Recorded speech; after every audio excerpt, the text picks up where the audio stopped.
Good morning. I'm Monica Santos from the UP Department of Anthropology. Welcome to of Process and Culture.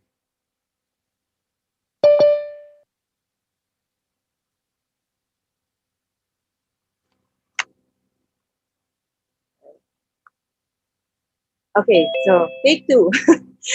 Welcome to Of Process and Culture, an anthropological look at 500 years of Christianity in the Philippines. This event is part of the UP Diliman Arts and Culture Festival 2021, organized by the University of the Philippines Diliman Office for Initiatives in Culture and the Arts. In cooperation, of course, with the National Quincentennial Committee of the National Historical Commission of the Philippines. This year's festival commemorates significant historical moments in the university and in the country, the 50th year of the First Quarter Storm, and the quincentennial of the introduction of Christianity in the Philippines. In this forum, we look at developments in anthropological theory and practice that relate to the pervasive presence of Christianity in our institutions as well as everyday life.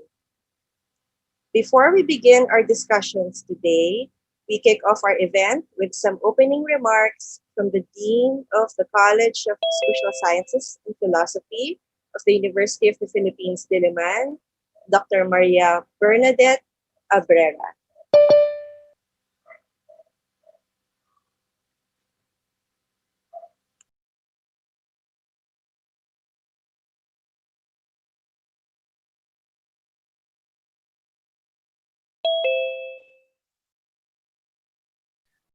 Of Crosses and Culture, an anthropological look at 500 years of Christianity in the Philippines.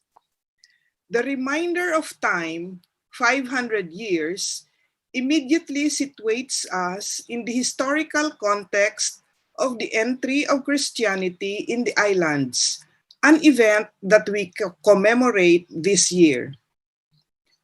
The conference, however, informs us of the approach, the anthropological perspective, in understanding the cultural encounter between Austronesian Filipinos practicing animism and Christian Europeans, primarily from Spain, who in the 16th century championed Catholicism with very overt and physical acts of piety. And in between this encounter was the Hindu, Buddhist, and Muslim influence in the Philippines, the flash of the Reconquista in Spain, as well as the specter of Reformation in Europe. As anyone can imagine, it was a very strong mix, adding that to the politics of the Patronato Real and the attempt of the friar missionaries to find justification for the conquest.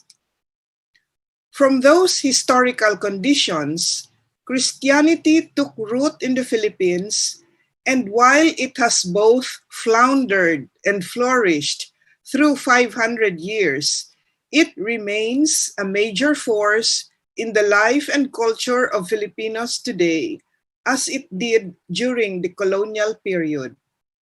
It became the major reference of identity even, or perhaps especially, during the American colonial period, which inaugurated the Bureau of Non-Christian Tribes. But during that period of Christianity in the Philippines, it was undergoing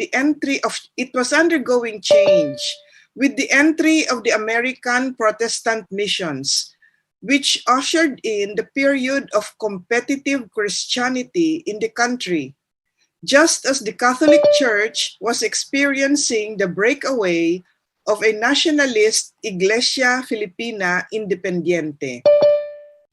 But by and large, it is Catholic Christianity that underlies the unfolding of events. As for example, in our contemporary period, the lifting of martial law in 1981 was just in time for the papal visit of Pope John Paul II, or the EDSA 1986 People Power, which will bear out the Christian images of that political action. So it regulates the rhythm of our cultural lives, beginning with the Poong Nazareno and Santo Niño in January, the Passion and Procession of Semana Santa and the Salubong of Easter, to the Santa Cruzan and Flores de Mayo of summer, finally arriving at the much-awaited and longest Christmas season in the world. The Filipino embrace and acceptance of Christianity has likewise influenced its growth and development. That 1981 papal visit, for example, marked the first ever beatification outside of the Vatican, and it is notable to have happened in the Philippines. The mutuality of this exchange has been noted in previous studies on the anthropology of religion, and we continue, enlarge, and deepen those explorations here. It will continue to be explored in another conference to be hosted by the CSSP Folklore Studies program next week. On March 17 and 18, I wish to invite you to Pagdiriwang 2 that will discuss Christianity and popular traditions across different cultures and between the Roman and Eastern Orthodox Christians.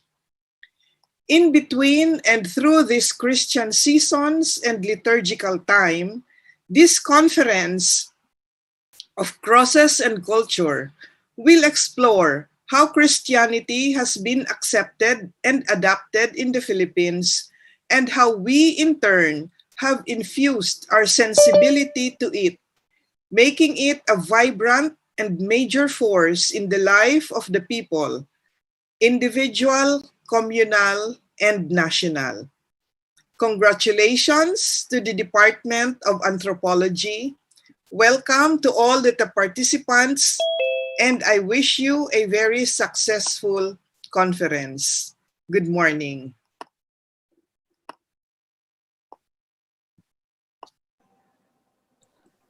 Thank you very much, Dean Abrera.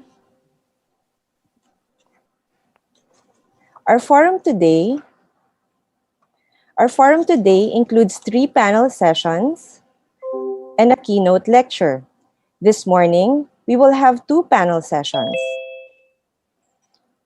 The first will begin right after this overview, and the second panel, Filipino Priests and the Anthropology of Catholicism, will follow the first session at around 10:30 a.m. after a short break. We will pause the program for lunch and resume at 2:30 p.m. for panel 3, Cross and Gavel, the crosses and crossings of Christianity and the law in the Philippines. And after a short break again, in the afternoon, we will have a keynote lecture to be given by our former Chancellor, Dr. Michael Tan, at 4 p.m. We will close the forum with a few words from the Chair of the Department of Anthropology, Dr. Carlos Tatel Jr. And so, without further ado, let's proceed to the first session. Okay, and the title of our first panel session is The Bodies of Christ, Ethnographic and Archaeological Explorations of Faith in the Philippines.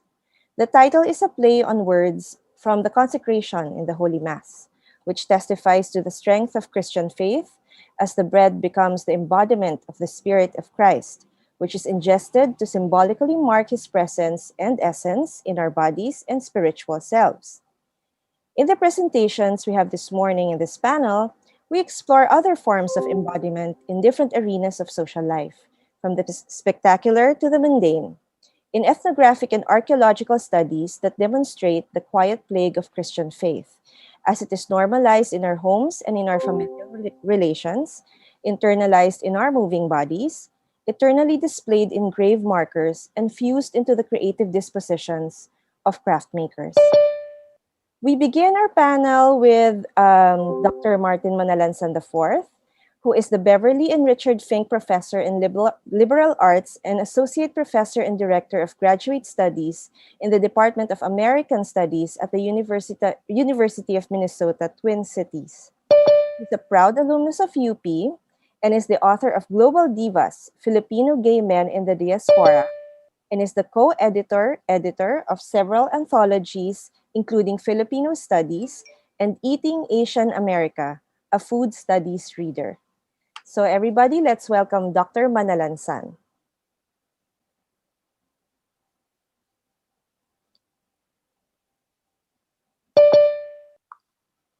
Including most especially the Department of Anthropology, which was my last intellectual home before I left for the United States in the 80s. Good morning, everyone, and good evening from Minneapolis.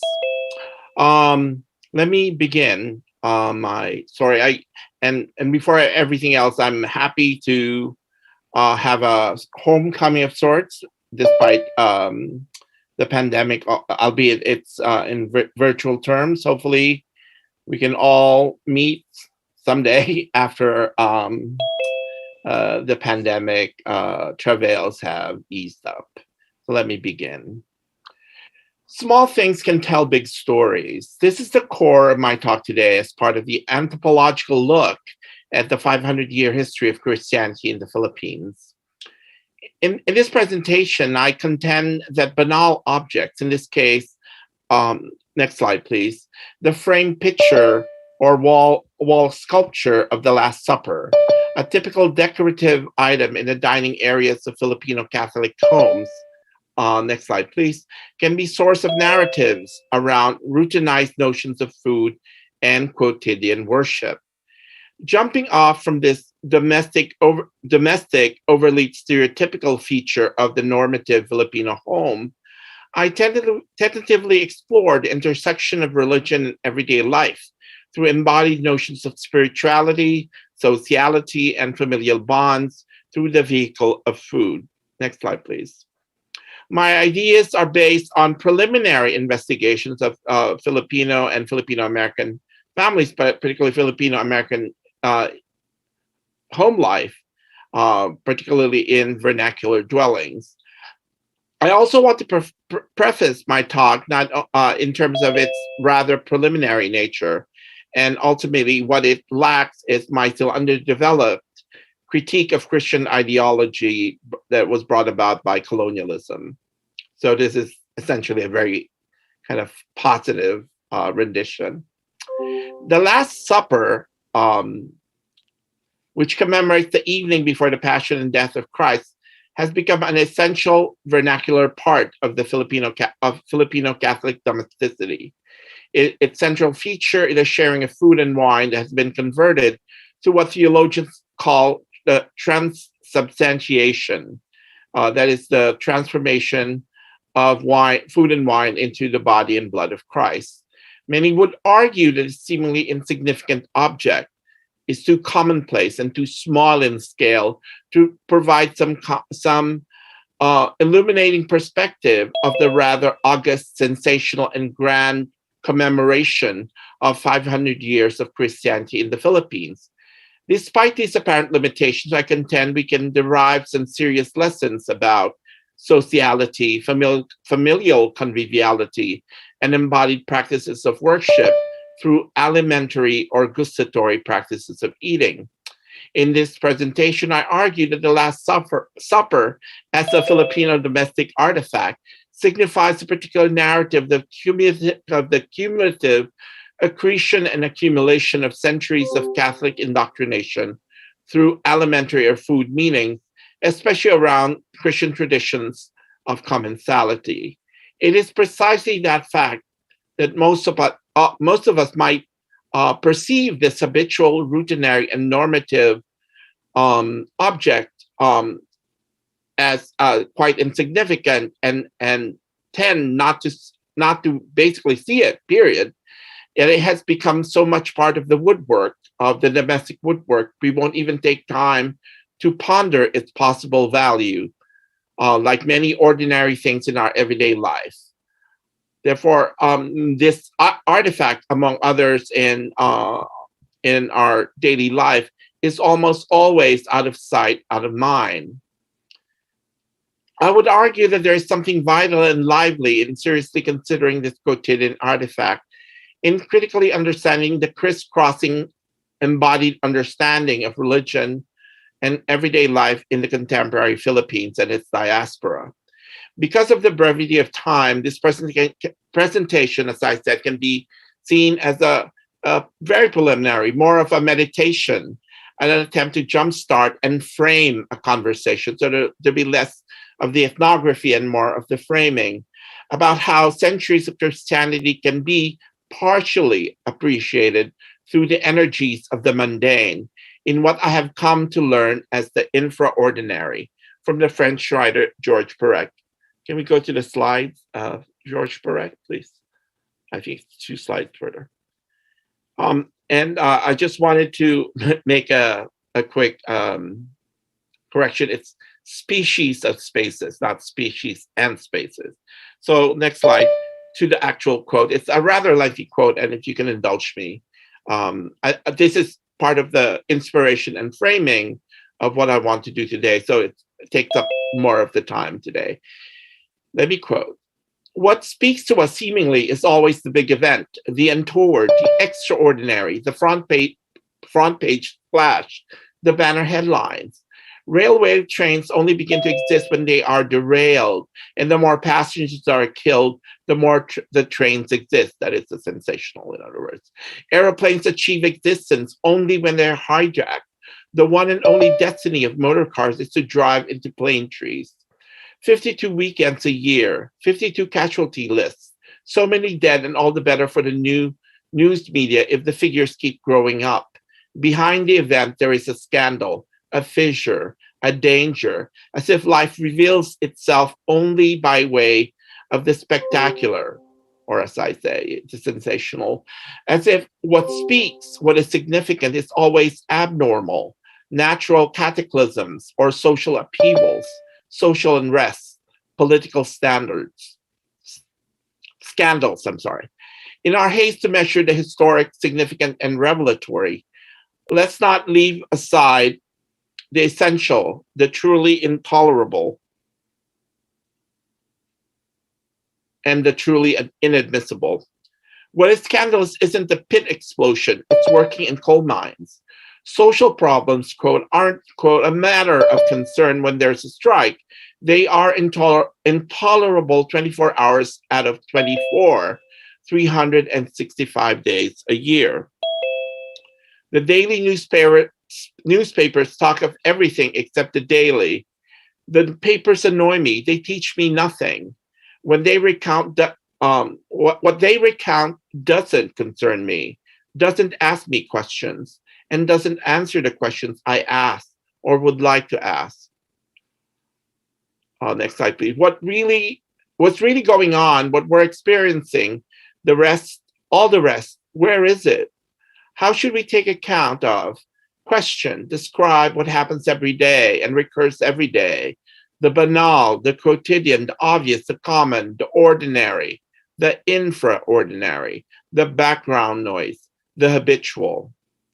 To question the habitual, but that's just it. We're habituated to it. We don't question it. It doesn't question us. It doesn't seem to pose a problem. We live without thinking, as if it carried within it neither question nor answers, as if it weren't the bearer of any information. This is no longer even conditioning, it's anesthesia. We sleep through our lives in a dreamless sleep. But where is our life? Where is our body? Where is our space? How are we to speak of these common things? How to track them down, rather, how to flash them out, wrest them from the dross in which they remain mired, how to give them a meaning, a tongue, to let them finally speak of what is, of what we are, end quote. Georges Perec encourages people to examine the everyday to find some form of critical enlightenment from the juxtaposition of the routinary, the habitual, and their imbrication or we might think of as sensational, the historical and the universal. In other words, there's something dynamic and vibrant in the humdrum, the non-event, the everyday, or in his own words, quote, what happens when nothing happens, end quote. In other words, Perec admonishes us to recognize how the lowly, routinary objects of our everyday animate the beginnings of a critical understanding of the large scale. In our case, in this specific conference, the history and meanings of Christianity in the Philippines. Following Perec, I contend and offer this framework that says that even in the quietest domestic dining or eating areas, we can excavate stories of the everyday that accrue into a stratigraphic layering of practices and meanings around worship, embodiment, and sociality. It does seem at first that the dining room is where habitual eating occur and nothing else significant happens. In our daily lives, barring any dramatic domestic interludes, there are no massive upheavals in the space except the consumption of food and the proximity of persons.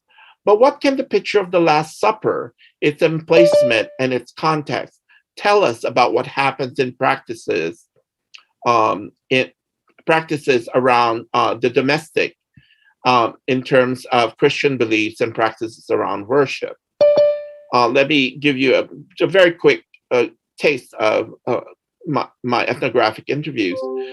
My initial interviews mostly were about routines in Filipino middle to upper middle class households, both in Manila and in the Riaso, mostly in California, New York, and Chicago. And these were households where the Last Supper, which was quite ubiquitous presence, was made to signify not only adherence to Catholic Christian beliefs, but also symbolized a secularized or domesticated form of worship connected with an emblem of ethno-national identification, that is, of being Filipino. While not many of those families prayed every day, the central emplacement of the Last Supper in the dining area necessarily tied the routine mealtime into something that can serve, from time to time, a mnemonic trigger to remind the households of who they are as Filipinos and as Catholics. This is especially true in Filipino American households, where the Last Supper in the dining room is seen not only as a sign of religious affiliation, but as a cultural emblem of being Filipino and being Catholic. These Filipino Americans perceive these two identities as intertwined and are strongly evoked in this seemingly ordinary home decor. Secondly, my informants have told me that while communal meal prayers are not always practiced, many of them said that the presence of the object usually helped shape some of the micro bodily comportments that occur in the dining room, from a quick sign of the cross, a silent bow in front of the object, to a quick silent pause before the meal, just to name a few. All these initiate fleeting yet persistent bodily comportments and sensorial practices. In other words, while these bodily composure and affective atmospheres may not be necessarily labeled Filipino and or Catholic by an objective eye, my informants tell me that these infraordinary events of togetherness or bodily proximity remind them of the distinctiveness of their domestic arrangement. Last slide, please.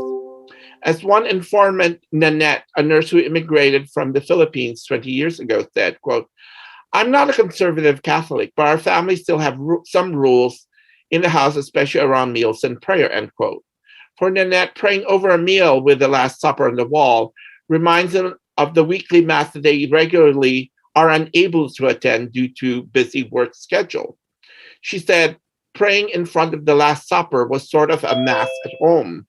These daily micro practices are not empty gestures, but are in fact, as Annette is suggesting, an everyday form of worship. Anthropologist Saba Mahmood, in her book on Islamic women's piety, suggested that daily rituals, from ablution to uh, dressing up, connected, however, flimsily or strongly to religious symbolisms and forms of religious worship. These micro practices, bodily practices, she continues to argue, is the cultivation of moral selves through ritualized bodily comportments, such as bowed heads, silence, ablutions, holding hands. These habits give life to a religious and ethnic identity in the diaspora. Nanette says that while family rosaries and weekly masses have gone on the wayside, meaning they no longer practice them, the presence of such objects, such as the Last Supper in their dining area, still exert an emotional force that surges from time to time. Worship, in her words, are things you do every day, even when you're not thinking of Jesus Christ. It is how you go about your life. Looking at the Last Supper, a piece she bought during one of her visits to Manila 10 years ago, she said it reminded her of home, but on further prodding, she admitted it was not just her old family home in the Philippines, but home as in the Catholic Church. She said that the Last Supper reminded her of why she came to America, to find a better life, and as her family sat down to eat, she was reminded of how she was lucky to establish an upper middle class in America, to eat food like apples and steak that would be expensive in the homeland.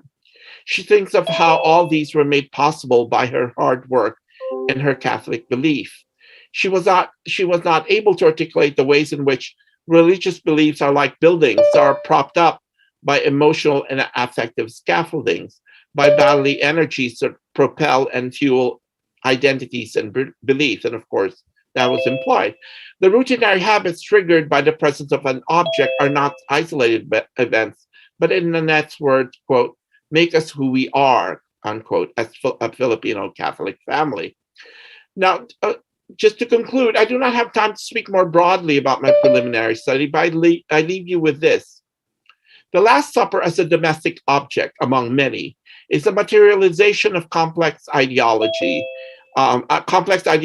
beliefs and concrete experiences, both in migrant and Manila-based households.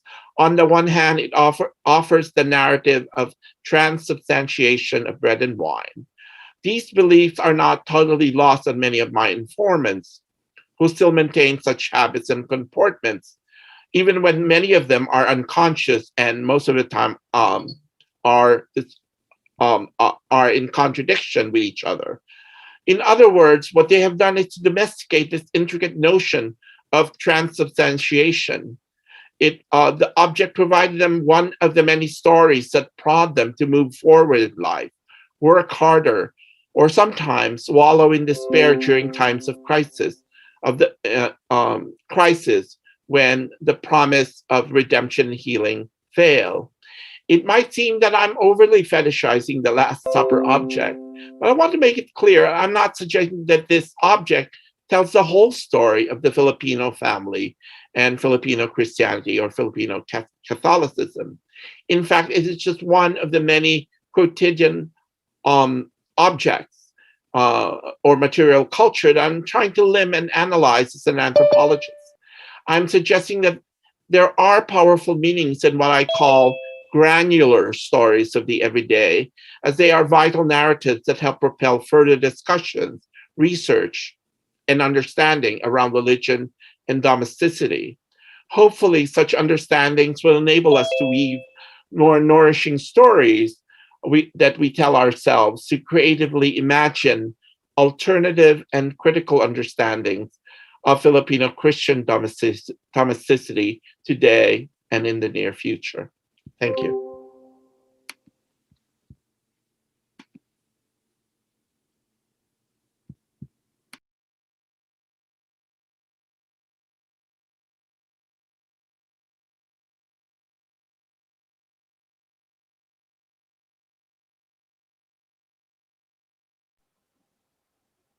Thank you, Martin.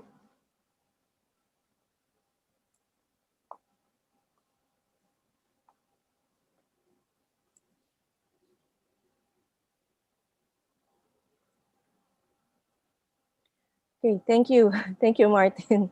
Um, so I think the audience is already asking some questions about the talk. So we will have an open forum after our speakers are finished. To So if you have questions, just put them in the chat box. Okay. So our next presentation is from Professor Brian Viray.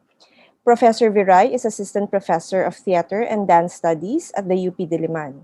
He obtained his MA in Dance Knowledge, Practice, and Heritage from a consortium of four universities in Europe through an Erasmus Mundus scholarship.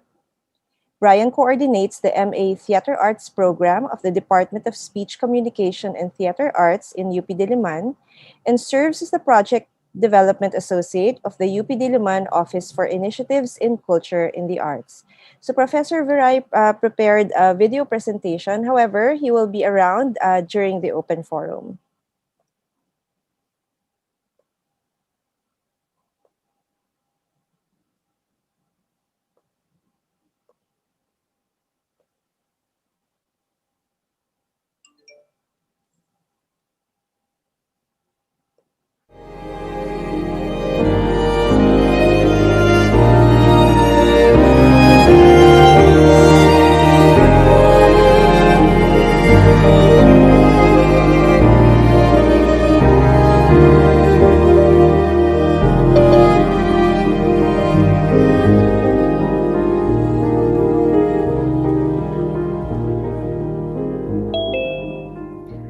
The Philippines has an impressive number of Marian divine representations that follow the four theological truths affiliated with the figure of Mary based on the dogma of the Roman Catholic Church.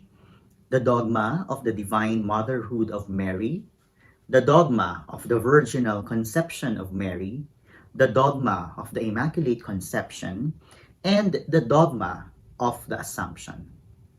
Most had been introduced by Spain during its colonization of the country, but later localized by the native population.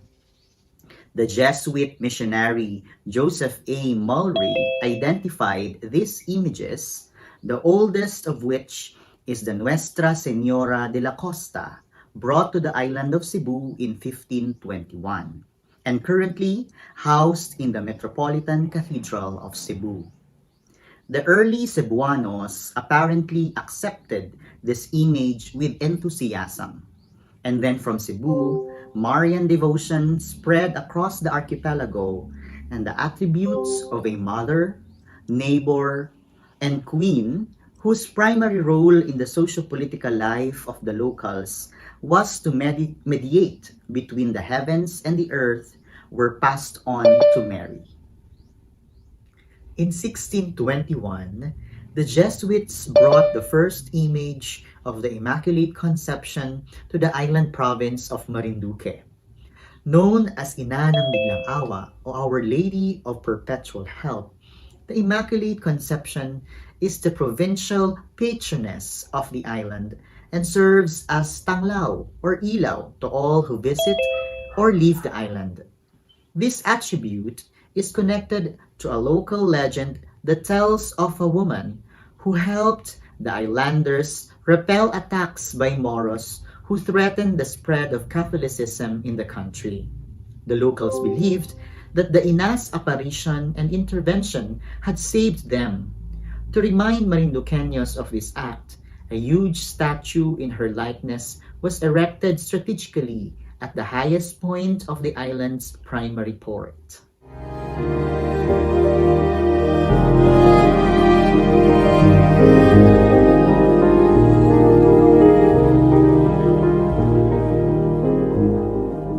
I am a local of Marinduque, and I have also participated in the various festivities, prayers, and other special occasions for the Virgin Mary. In this presentation, I will reflect on how Catholicism is embodied through dance and performance. Embodiment, or pagsasakatawan, as my informant would locally express, is observed and examined via an exploration on how the devotion to the Virgin Mary may influence the dancerly attitudes. That is the quality of movement, the orientation of the dancer's body, gestures, attire, and other performative elements. I will cite from a dance ethnography on the Salubong, which I did in the island of Marinduque.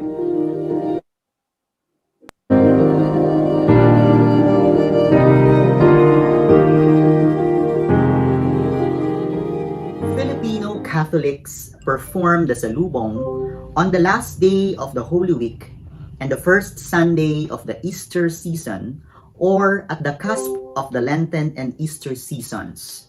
The Dolorosa or Virgin Mary is central to this performance in contrast to other cultural performances during Holy Week in which the figure of the suffering Christ is at the foreground.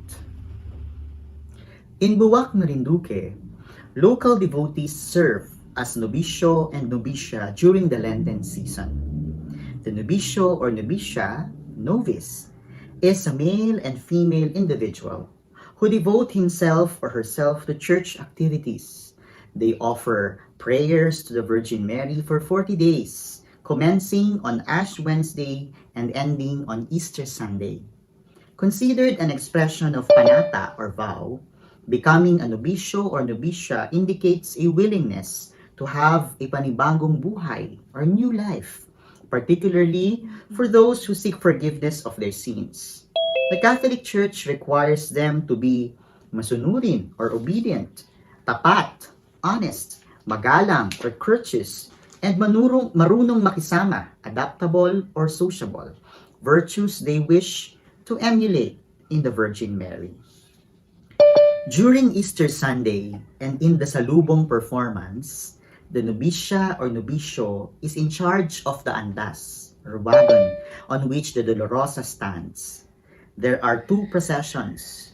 One in which female Catholic devotees led by the female dancer follow the Dolorosa. And two, one in which the male devotees, the 12 apostles, and the male batik dancers follow the risen Christ. From the church, at 4 in the morning, the procession splits in two and each taking a separate route but which eventually converge at the Galilea located near the Hermana or Hermana's residence. The parish priest leads the procession. At the center of the Galilea is an open space. The two groups wait on opposite sides.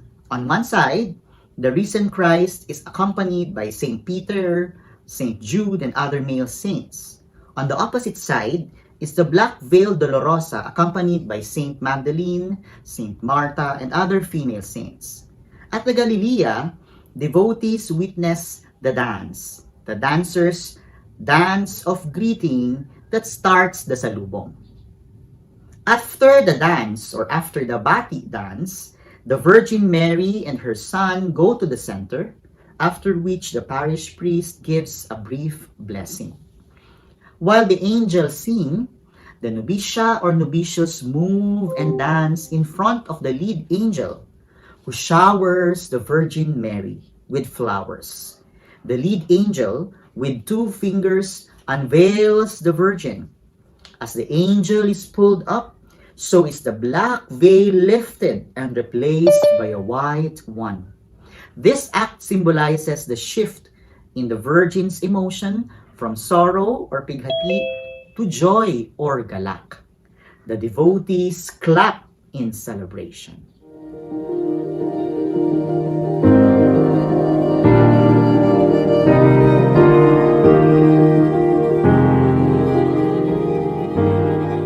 I now explore the dimensions of bodily attitude, spatial attitude, physical attitude, and affective attitude in relation to the body dances narrated earlier.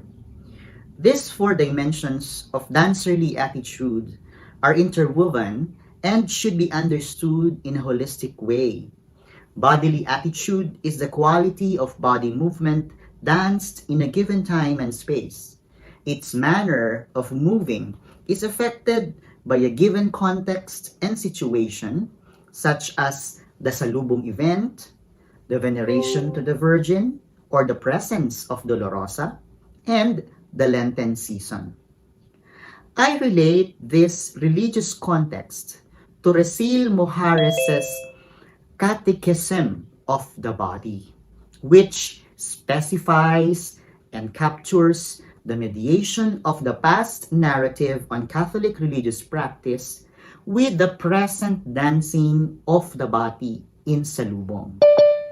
Mojares looks at the representations of the body in books of conduct at the time of Spanish colonization.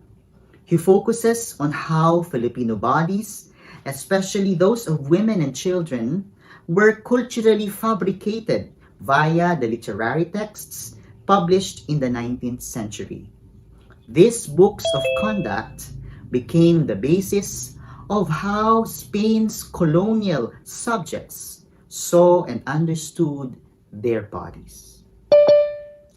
The successful enactment of a dance is enhanced by physical or material requirements such as the regalia, flags, or costumes since the event is so special, accompanying music, the performance site, and other properties.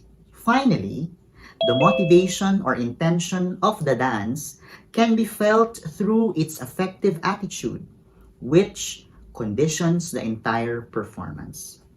That performance becomes specific through the association of the Salubong event with the novicia or novicio, church servants, such as in Buwak, Marinduque.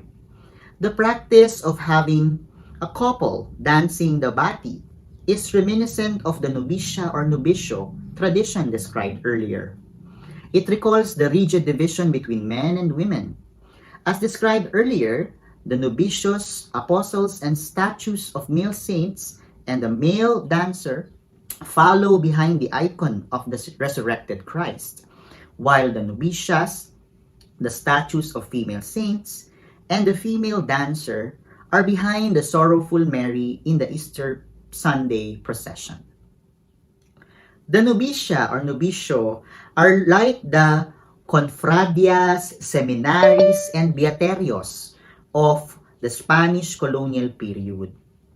These are, quote, voluntary associations of laymen and women for the practice of piety and works of charity, like quote from Mojares, which describes as sodalities designed to foster a consciousness of Christian community, while they also worked as instruments for surveillance. Novicias are similar to the beatas or blessed women, terciarias or tertiaries, or mantelatas or veiled women. They go through a novitiate and take simple vows of chastity, poverty, and obedience. Their manner of dressing is regulated and includes headdresses like inuwak or wagwag, very simple, modest, long dresses or skirts. Because of its religious premise, the dance movement is not a natural movement or the movement of the everyday. The dancerly movement is distinguished from the natural or ordinary, and in contrast, this bati or greeting movement can be understood as new in the bodily flow of its dancers. Since the movements are unnatural and unfamiliar, it is a necessity for dancers to undergo performance processes from the pre-salubong event or the rehearsal process, various previews, the post-salubong, and more importantly, the main dance event. The unfamiliarity of the movement is addressed through a series of dance learning situations. Dance teachers, choreographers, or any person in charge of creating a dance structure contribute to dancerly attitude, particularly to the dimensions of the bodily and the affective attitudes. It is their understanding of and sensitivity to body stances, rhythm, gestures, and even speech patterns, expected emotions, and the aura that draw out the affective intention of the dance, which is to celebrate Christ's resurrection and consequently the Virgin Mary's sorrow transformed into joy. To exemplify the bati or greeting as a dancerly movement, I coined the term dancerly attitudes of conduct to refer to bodily or kinesthetic learnings of the bati. In Buwak Marinduque, public school music teacher supervised directly the learning of the bati movement. Female and male dancers practiced with her even as they sought advice from their elders, most significantly from the parish priest. Nepomuceno or Lola Lumen was known to be a very strict teacher, influenced as she was by Catholic teachings and her dedication in serving the church. She passed away in 2017. Two batik dancers, Miriam Mishano and Ian Mishano, share their experiences with Lola Lumen while they learned and danced in the Salubong dance event. Miriam Mishano reminisces, and I quote, "From my point of view, it is the traditional Maria Clara, the conservative, then modest or ladylike. Eyes should have undirect gaze, especially with a male partner, sometimes on the floor, but still smiling, or sometimes to the audience. Then controlled actions, smaller and poised. It should be graceful, but still controlled. Maria Clara is the epitome of Mama Mary because her image of being soft-spoken and humble." And I quote, I reiterate the description epitome of Mama Mary or Virgin Mary as a particular narrative to help explain my concept of dancerly attitudes of conduct. Body orientation and movement qualities merge and conflict with residue of the Spanish colonial project of urbanidad, discipline, and containment. Interestingly, Mishano's account is similar to one of the rules of conduct mentioned in Urbana at Felisa, a book of conduct written by Modesto de Castro in 1864. And I quote, "Walking in a studied manner is not appropriate, nor is provocatively swaying the hips, nor coyly glancing at a young man proper, because a woman will be faulted for breach of decorum." And I quote.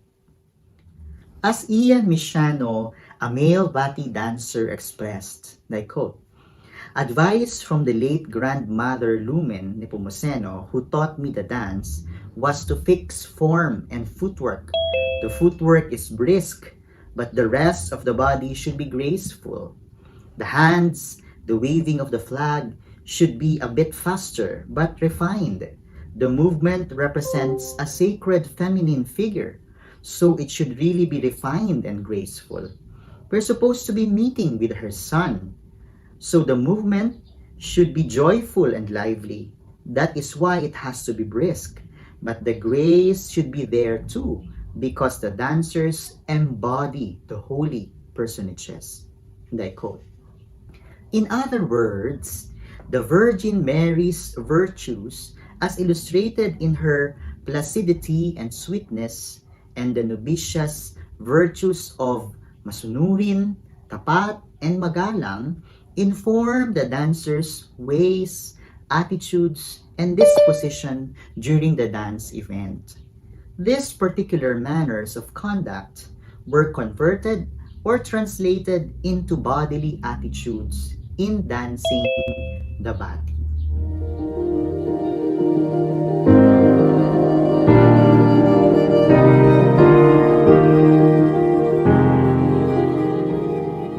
This presentation engages the general narrative of Marian devotion and the processes in which the Virgin Mary has been figured as a revered icon. As Filipino Catholics engaged in venerating the Virgin Mary, they also constructed and expressed narratives through various forms and approaches. De la Cruz notes, quote, Mary presided over communities in various incarnations and iconographies, terrestrially rooted, each possessing its own discrete title, powers, and legends. Quote, this partly refers to the titles given her that are based on places where she was found, brought to, or even where she is said to have shown herself as an apparition. This presentation hopes to contribute to the existing literature on the important role of the Virgin Mary in Philippine culture and society through the analysis of dance and its performative elements.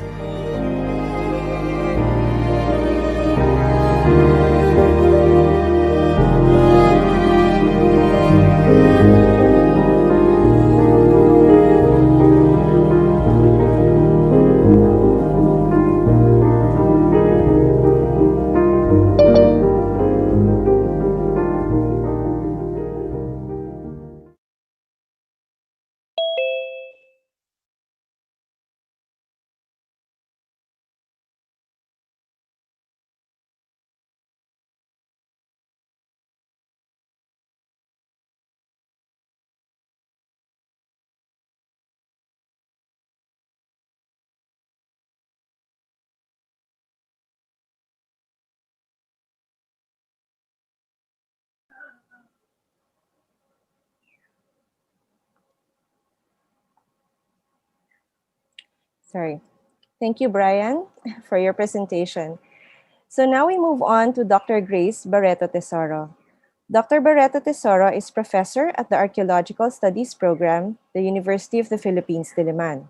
She's been conducting research on burial sites dating from the 10th century AD to the present. She edited the book Himlayan, Panchon, Camposanto, Cementerio, Exploring Philippine Cemeteries, published by the UP Press in 2016. She investigates representations of identity, cosmology, status, age, and gender in burial sites. So, everybody, let's welcome Dr. Grace Barreto Tesoro.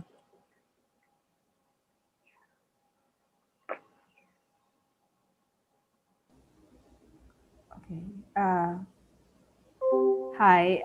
I can you please allow me to share my screen? Okay. Um, Sandali lang.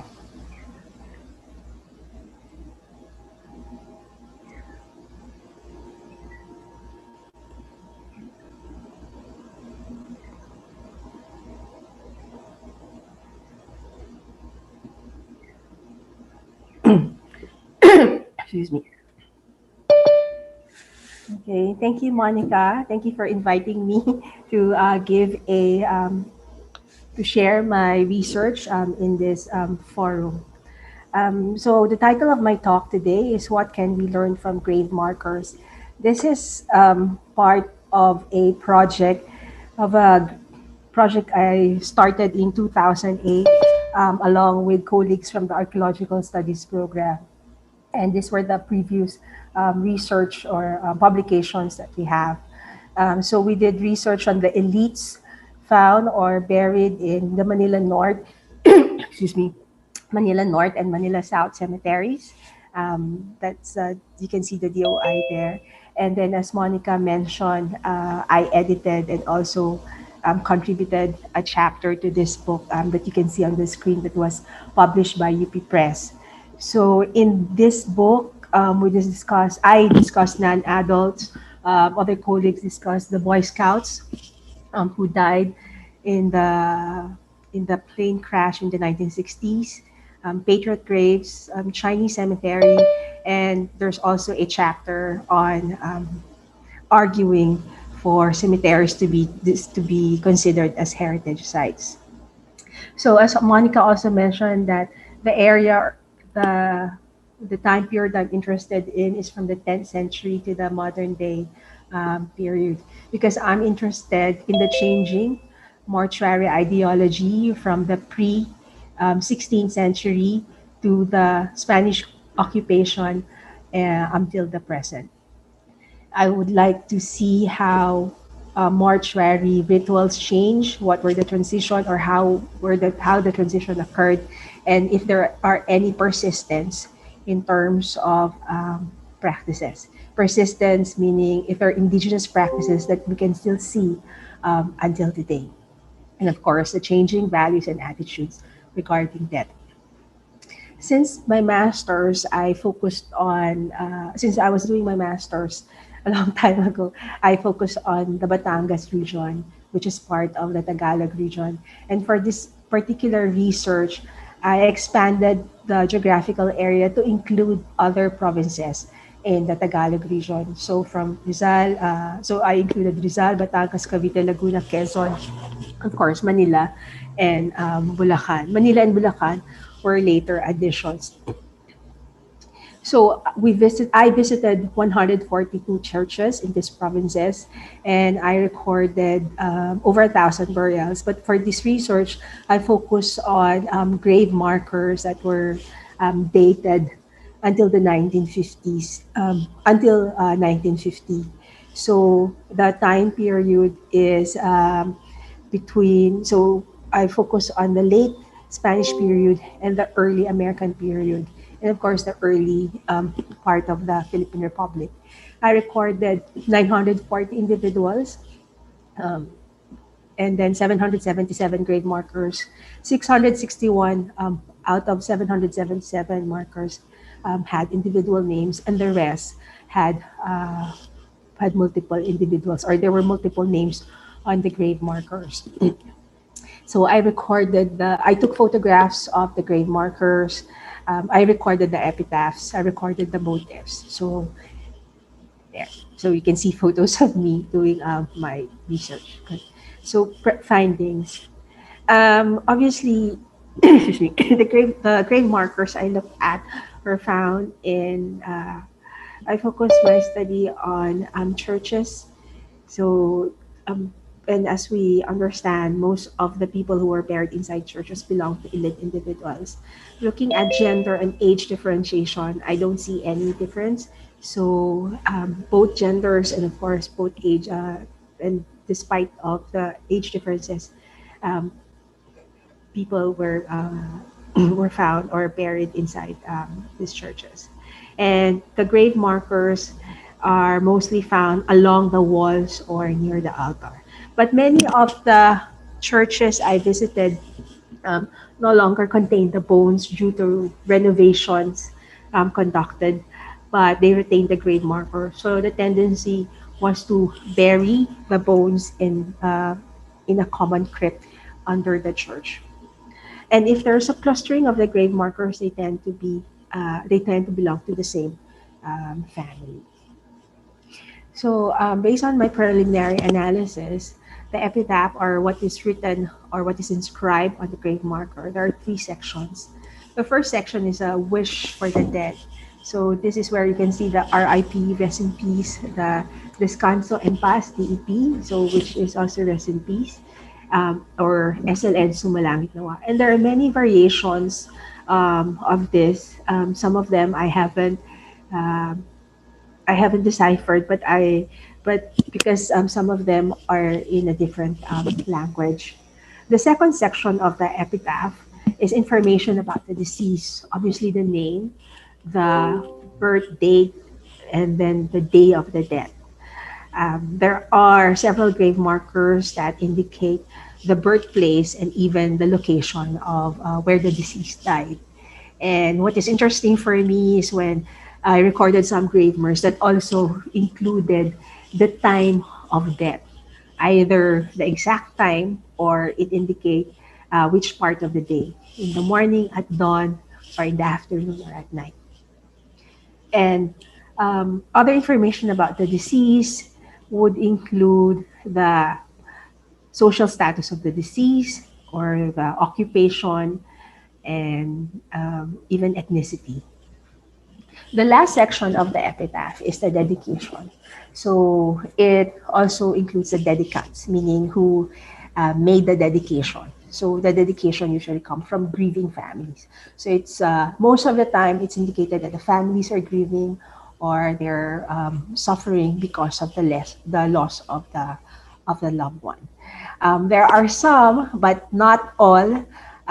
There are references to the Christian God or to the Catholic to the Christian God, and also a request for prayers for the dead. For the language, obviously, since I looked at grave markers dating to the late Spanish colonial period, many of the markers were inscribed in Spanish. And then on the screen, you can see that um, at least for the data that I have collected, the earliest Spanish grave marker was dated to 1722. And then for the English, which of course coincides with the American colonial period, it started in 1902. Maybe there is an earlier marker, but this is based on the data that I have. There are grave markers that had Latin on them, and two of these grave markers belong to priests. There are also a combination of language, so Spanish and English, Spanish and Tagalog and Chinese and Tagalog and English. For the date format, for the Spanish format, which is basically the European format, the day comes first, followed by the month and the year. For the American format, the month comes first, followed by the day and the year. There are many grave markers that I have recorded that even after the 1900s still follow the Spanish format for the dates and also use the Spanish language. What is interesting to me are the references to the dead or the references to the dead. So these are just some of the examples that were inscribed on the dead. So you know also their marital status, if they're single or if they're married, if they're young, if they're old, and also if they're priests. And you also have variations of this. So binibini for single women, ginoo, ginang, don, doña, niño, niña for very young children, señora, señor, señorita, padre, and gralis for general. Um, so you will also have an idea of their civil status. Excuse me. So although some of the markers do not indicate if the person is married or not, but you can deduce from the epitaph or from the inscription. If the dedicants include the children and the spouse, you know that the person who died was married. And then there is also a tendency widows to be for widows to be so it's emphasized on grave markers that they were widows, and it usually indicates that they're viuda or the abbreviated one VDA or balo or bao of the husband, and then the name of the husband follows. Okay, and then so civil, yeah, so let's emphasize the civil and marital status. For the public identity, I find it interesting that, of course, the social accomplishments of individuals are highlighted. Either they're parish priests, if they're author of some of a book, like what Brian mentioned earlier, the author of the Urbana and Felisa. So I recorded his lapida, his lapida, which is located in Naik, Cavite. And then there's also an indication if they're a mestizo or not. And what is common are the politicians. So even though they died, even though they do not hold the position anymore at the time of death, they were referred to as a mayor or gobernadorcillo or other positions or alcalde. And then other professions such as medical doctor a teacher, professor, and a lawyer. And another one, which I haven't, which I'd be interested to learn more about this individual, was he was killed by a firing squad in Bagong Bayan due to political um, issues. For minors, the young age is really emphasized um, based on the epitaphs that are listed on the screen. And I think because it is unexpected for very young individuals or for even newborn individuals, for infants, and for children basically to die before their parents. And of course, there's also emphasis that they're all innocent and they will go to heaven directly. These are the motifs found. The labarum is the one that you can see on the upper right side of the upper right of the screen. Um, but these motifs, only few are actually based on Catholicism. So you get, of course, angels, crosses, wreaths, the Holy Host, a church facade, the Bible, palm leaves, and of course, images of Mary and Jesus Christ. And in the following slides, these are examples of the grave markers that I was able to record and have someone do the linear art. And some of them can really be ornate, and some of them very simple. So you can see the family, the Holy Family with the angel, crosses, wreaths. Mostly, there are a lot of florals and scrolls and leaves. Excuse me.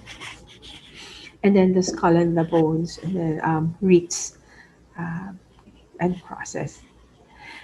There are many of the grave markers also include the manufacturer or the lapida maker, and they're found usually at the bottom of the grave marker. And the font is very small, or the size is very small, and some of them were difficult to decipher, but I was able to be to record all of them. Many of these were based on or had their stores in Hidalgo, in Quiapo, in Manila. Okay. And the Oriole is the one that's very popular. Okay. For the grave markers that contain multiple names, it's usually and obviously they are related. They're either married couple, so it will indicate that they are the esposa or esposo of the person who died. Their family members, relatives. You have parents and children sharing a grave marker. You have siblings, and there was an instance of the wives of a Chinese man who shared a grave marker. So, based on this, so what did we learn, or what did I learn? Um, I It appears that ginhawa and identity were emphasized on the grave markers. So when I say ginhawa, it's the well-being of the deceased and the well-being of the family members. There is always an appeal for prayers, meaning that the spirit should be at peace and that they should be at peace through votives, through offerings, so not to disturb or disrupt the living. Okay. So more than the Catholic faith, there's that the focus or the emphasis is on that ginhawa. And then for the indigenous mortuary beliefs, there was one, or there were several from Malabon Church in the grave markers. Nakalagay doon, tinawag sa sinapupunan ni Bathala, Bathala as the god among the Tagalogs, believed to be the god among the Tagalogs during the pre-Spanish or pre-16th century period. And that was interesting because it was allowed to be included in, for this grave marker to be included inside the church. And also indicating Bathala having a womb. So maybe we have to question, not really question, but we have to reconsider our understanding of who Bathala was, or how people are related to Bathala. because obviously women have wombs and not male and not the males. So, what are the implications of this to archaeology? Identity. So people tend to focus on the identity of the individual deceased. So, of course, based on the names, based on the grave markers, we immediately know the gender of the deceased or the sex, yeah, the sex of the deceased, if it's a male, female, and based on the dates also, we know the age of the deceased. But in archaeology, um, we analyze the age and the gender, the sex of the deceased, apart from the skeletal human remains, apart from the actual human remains. We analyze the grave goods, if they have any, that were buried with the individual. And if there are any objects that would indicate a specific sex or a specific age. There are also, in Philippine burial sites, there are also evidence of clustering in one location, or within a grave site, you would see several burials clustered together. And this may indicate also familial relationships more than anything else, based on what we see from the grave markers that I analyze. And votive deposits. So these are just few of the lapidas that I looked at and had uh, and that had offerings. And the one on the left is interesting because when we arrived at the cemetery and looked at the date, so it was May 22, several years ago. I think in 2018. And then that's why we realized why someone left the flowers and the food and the coffee for this individual, because it was his birthday. So for the votive deposits, you can see that in archaeological sites. So these are burials from Calatagan, Batangas. They are dated to the 15th century AD. And you can see that there are offerings found um, among these burials, offerings of food items and offerings of objects. So you can see on mostly there are dinnerware, there are pots, there are ceramic bowls and plates, and on the right side, upper right photo, you can see a metal plate. And this is the cave, the Manugul Cave, Chamber A. This is the site where the famous Manunggal jar was discovered. And from this chamber, and there's another chamber, Chamber B, there are several jar burials that do not contain, they're funerary vessels. They're very atypical, and some of them are too small to contain human bones, and they're believed to be votives, their offerings also. So to summarize, I, excuse me, from the focusing on the grave markers that I looked at, identity is emphasized more than religion. If there are references to religion, it's mostly the motifs or the carvings on the grave markers. But I suspect these are driven by economy, or these are uh, prepared by the lapida makers. Um, Initial findings show that a lapida maker would obviously use the same motifs or use the same format for several of the grave markers that they prepared for different individuals across southern Tagalog. So the motifs are mostly for aesthetics and mostly for status, rather than belief in the religious or in the Christian afterlife. And so apart from focusing on identity or highlighting identity on grave markers, it also highlights that there should be a reciprocal relationship between the dead and the living, that the dead continues to protect the living, and the living need to appease the spirits by continuing to offer and visiting them even after several years um, of their even after several years of their after they died. So that's what I saw. That's what I learned from the grave markers. So in ending, I'd like to thank the UP Diliman Office of the Vice Chancellor for Research and Development through the Outright Research Grant for the funding, for the research funds for me to conduct this project. Archie Tesoro for the photographs of the lapida. Ruben Reyes for the linear art. Thank you to Monica Santos and the Department of Anthropology at UP Diliman for inviting me to take part in this forum. Thank you.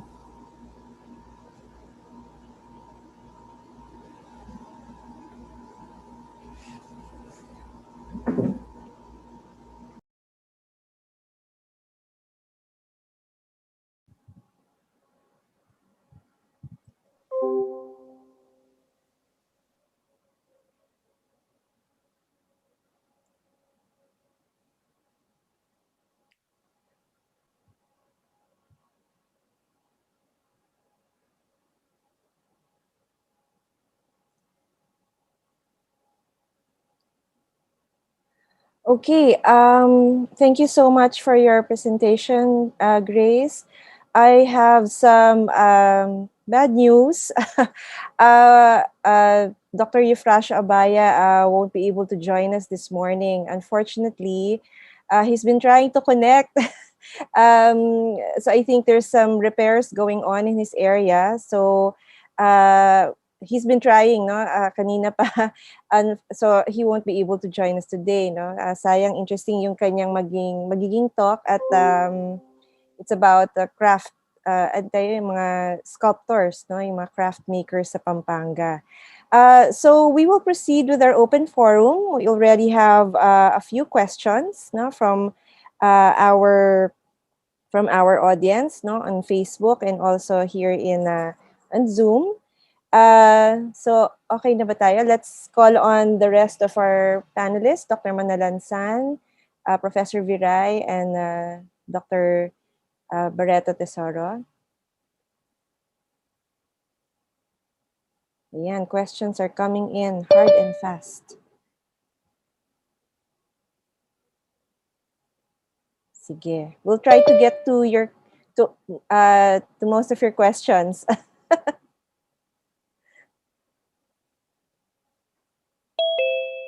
Sige.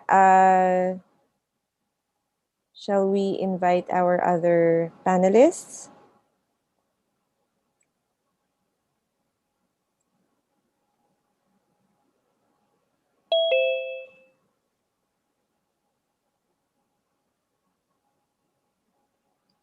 Sige. Well, the first question is directed towards Professor Viray. Ang question ay, how do the elite participate in the festivities of the Bati? And what role do they take? And then there's a second question, medyo different siya. How does gender and sexuality matter in the Bati?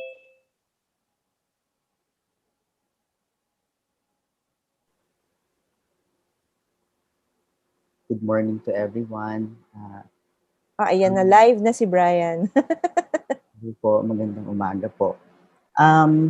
Regarding the first question, the elite had and currently still has a very important I think function or role because most likely they would sponsor what we call the hermanas and the hermanos of taon of the year. So most likely the church officials or the parish priests would sometimes they would assign, or sometimes the elite families volunteer to sponsor festivities. And as I mentioned earlier, usually the area or the place where the Galilea would be erected usually it's near the residence of the hermano and the hermana. And the Bati dancers are also usually the relatives of Mm. the hermano. So that's the, in a way, the tradition Connections. connection. Yes.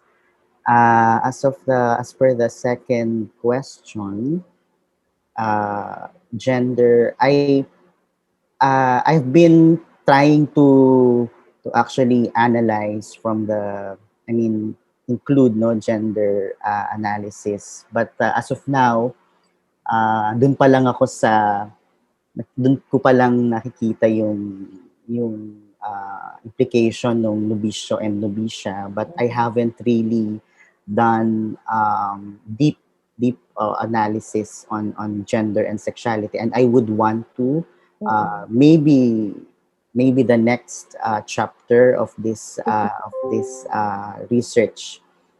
I just want to say also hi to Ma'am Grace and Dr. Manalansan. Hi, Sir Martin. I'm a fan of your Global Divas since undergrad. Thank you. Sige, salamat, Brian. Oo nga, ang hirap itong sitwasyon na 'to 'no. Normally, we would have a chat before the talk 'no. Ngayon ang hirap ng ating, sitwasyon at yung ating, paraan 'no ng pag-hold ng ating mga event 'no. Okay, so the next question is for Martin. The question is, out of all the possible images, why is it that the Last Supper is the chosen one to be put up in households? What conditions gave motivation to the selection of it, if possible? I don't know if that's something Hmm. you wonder about also. Well, I mean, it's one of several that I think people see as typical. So, if you've seen these questions like, what would you find in a Filipino home? It's that wooden fork and spoon, the cross, the Last Supper, right? So basically, there are specific objects, but I think the fork and spoon and the cross and the Last Supper are very typical. I chose the Last Supper primarily because I was being asked to focus on food, right? And the Last Supper is very much central to the daily eating rituals or routines of Filipino households. And I mean, you can find it all over. I've visited so many Filipino American homes and also Filipino homes. Our graves or nicho were painted white. Nowadays, we see them in different colors. What is your take on this?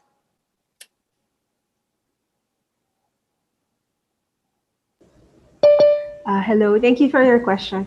Um, when I was doing research on infant or non-adult burials in the Manila North and Manila South cemeteries, it was obvious that it was due to sex. So mostly, the females were the grave markers belonging to the female infants or children were colored or were painted pink, yellow, pink and yellow, and then the blue ones obviously are for the for the boys, for the male. So at a very young age, or the parents obviously who decided on painting the grave markers were obviously gendering this very young children.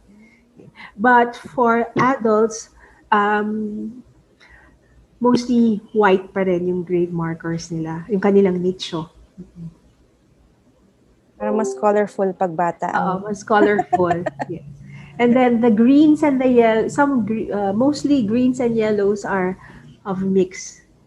So they can be used or they are painted on both male and female grave markers for non-adults. Okay. Sige, thank you for that. So our next question is from BB Mankey. Oh, sorry. Ano ba sabi niya? Oh, sorry. Nag-ano lang siya, nagsabi lang siya na she's learning a lot. Ah, Okay, but sorry, hindi, may question nga siya. Tama ba? But she has a comment. I'll just read what she wrote. No? Sabi niya, yes, we're celebrating 500 years of Christianity in the Philippines. So understand the focus on the first encounters between the early Filipinos and conquistadors who brought Catholicism. 500 years after, Catholicism remains to be influential institution in our social and political spiritual lives. But I'm also interested in the more recent developments of Christianity in the Philippines, such as the American influence of Protestantism, particularly the roles of different denominations during the early years of American occupation. I think magandang ipa-comment din natin yung mga panelists natin no, sa next session dito sa comment na to. Sabi niya yung pagpasok nga no, ng Presbyterians, Methodists, Baptists, Episcopals, and Segada, SDN, many more. So even the development of charismatic and independent restoration such as INC, KJC. So siguro ano natin, ibato natin to dun sa susunod nating panel, no? Okay. I do have a suggestion. One a reading, a book Okay. that a former student from University of Illinois. I was on her dissertation committee. It's all El Shaddai. It's called Investing in Miracles. El Shaddai and the Transformation of Popular Catholicism in the Philippines. And her name is Catherine with a K, Weigel, Wiegele. She's at University of Northern Illinois. And it's a very good book. Yeah, actually, I use her, I think one of her chapters in my class. Yeah, So ano ka pala, nasa committee ka pala niya. Yeah. Okay, so the next question for Martin, sige, andyan ka na rin lang. Sabi niya, to what extent does temporality of migration or element of time in migration trajectories play a role in the form and type of religious artifact chosen by the Filipino immigrants in their homes? Yeah, I think that's a good question. Especially in studies of immigrant families, it's very important to see whether they're immigrant, what they call first generation, that is first generation U.S. born, second generation, or second generation meaning U.S. born, third generation, all that. And I think as you go through the generations, there seems to be, as far as I can see, and this is not a scientific or objective, I could see, that most of the homes are becoming more secular.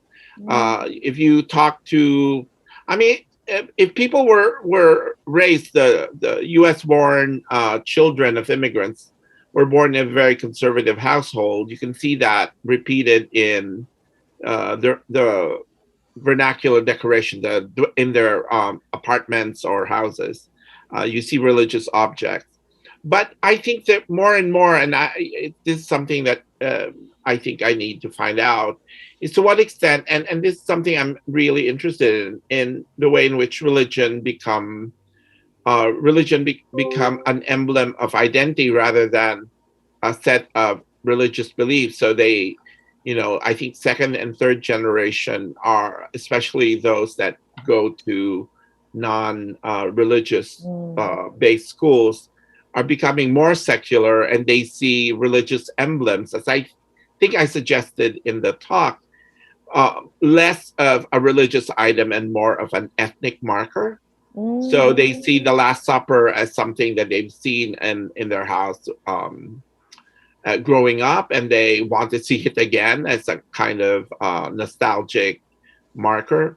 But this is part of the conjecture, but I just see it more and more with the younger generations, second and third and fourth generation, more and more, that there seems to be an increasing secularization of the domestic space and less dependent on religious items as the mainstay of domestic decorations. Yeah, I suppose kasi naging iba na rin yung kanilang parang habitus nila as they grow up or they're born in the US. Yeah, okay. So our next question is for Dr. Grace Barreto. Tesoro. Sabi niya, hi ma'am, one question. I think this is from Facebook. Are there records of graves epitaphs that are explicitly for those who are atheists? Uh, Meron ba? uh, atheists or non-Catholics na lang rather than Sige. or that's why we have the Chinese cemeteries. Yeah. Mm, Yeah. okay. Kaya meron tayo sa yung Chinese cemetery Right, sa right. Manila area. But currently, it's something that I'd be very much interested in. Mm-mm. Um, but right now, my focus is on the church burials or the grave markers found inside churches. And I'm Mm, hoping that a young scholar would look at cemeteries, the municipal and public cemeteries, right, oo. different parts of the Philippines. Para makita nga natin how pervasive yung symbolisms, no? Yes. Dun sa ano. Okay, sige. Thank you for your response. So there's another question for Professor Viray. I'm interested in the study of affective words and emotion semantics. I'd like to know if there were words or linguistic expressions that particularly stood out in reference to grief during the Salubong event and the transition from sorrow to joy. If there were, how were they described or experienced by the participants? So, mga diskurso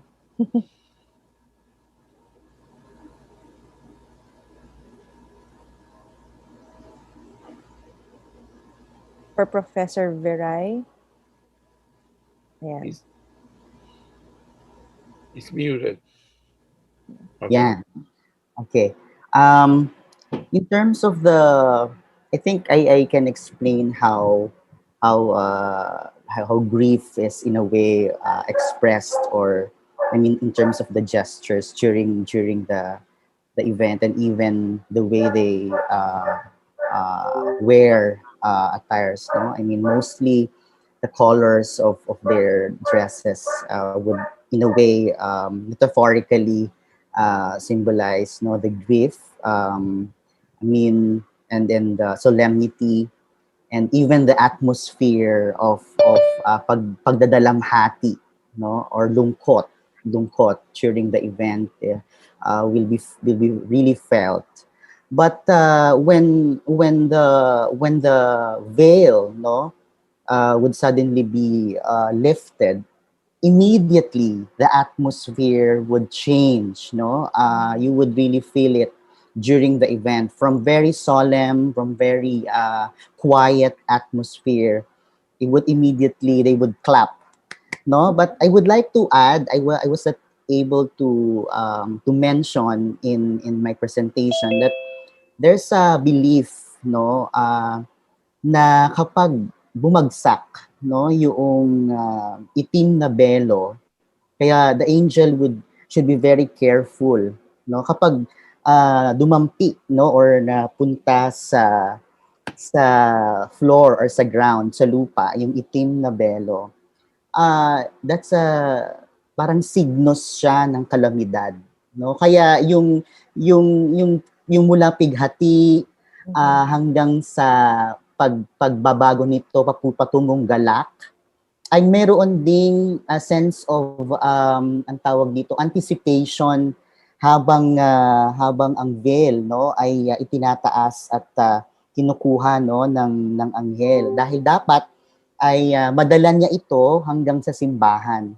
Dahil kung bumagsak yan, nako, ang kagalakan ay magiging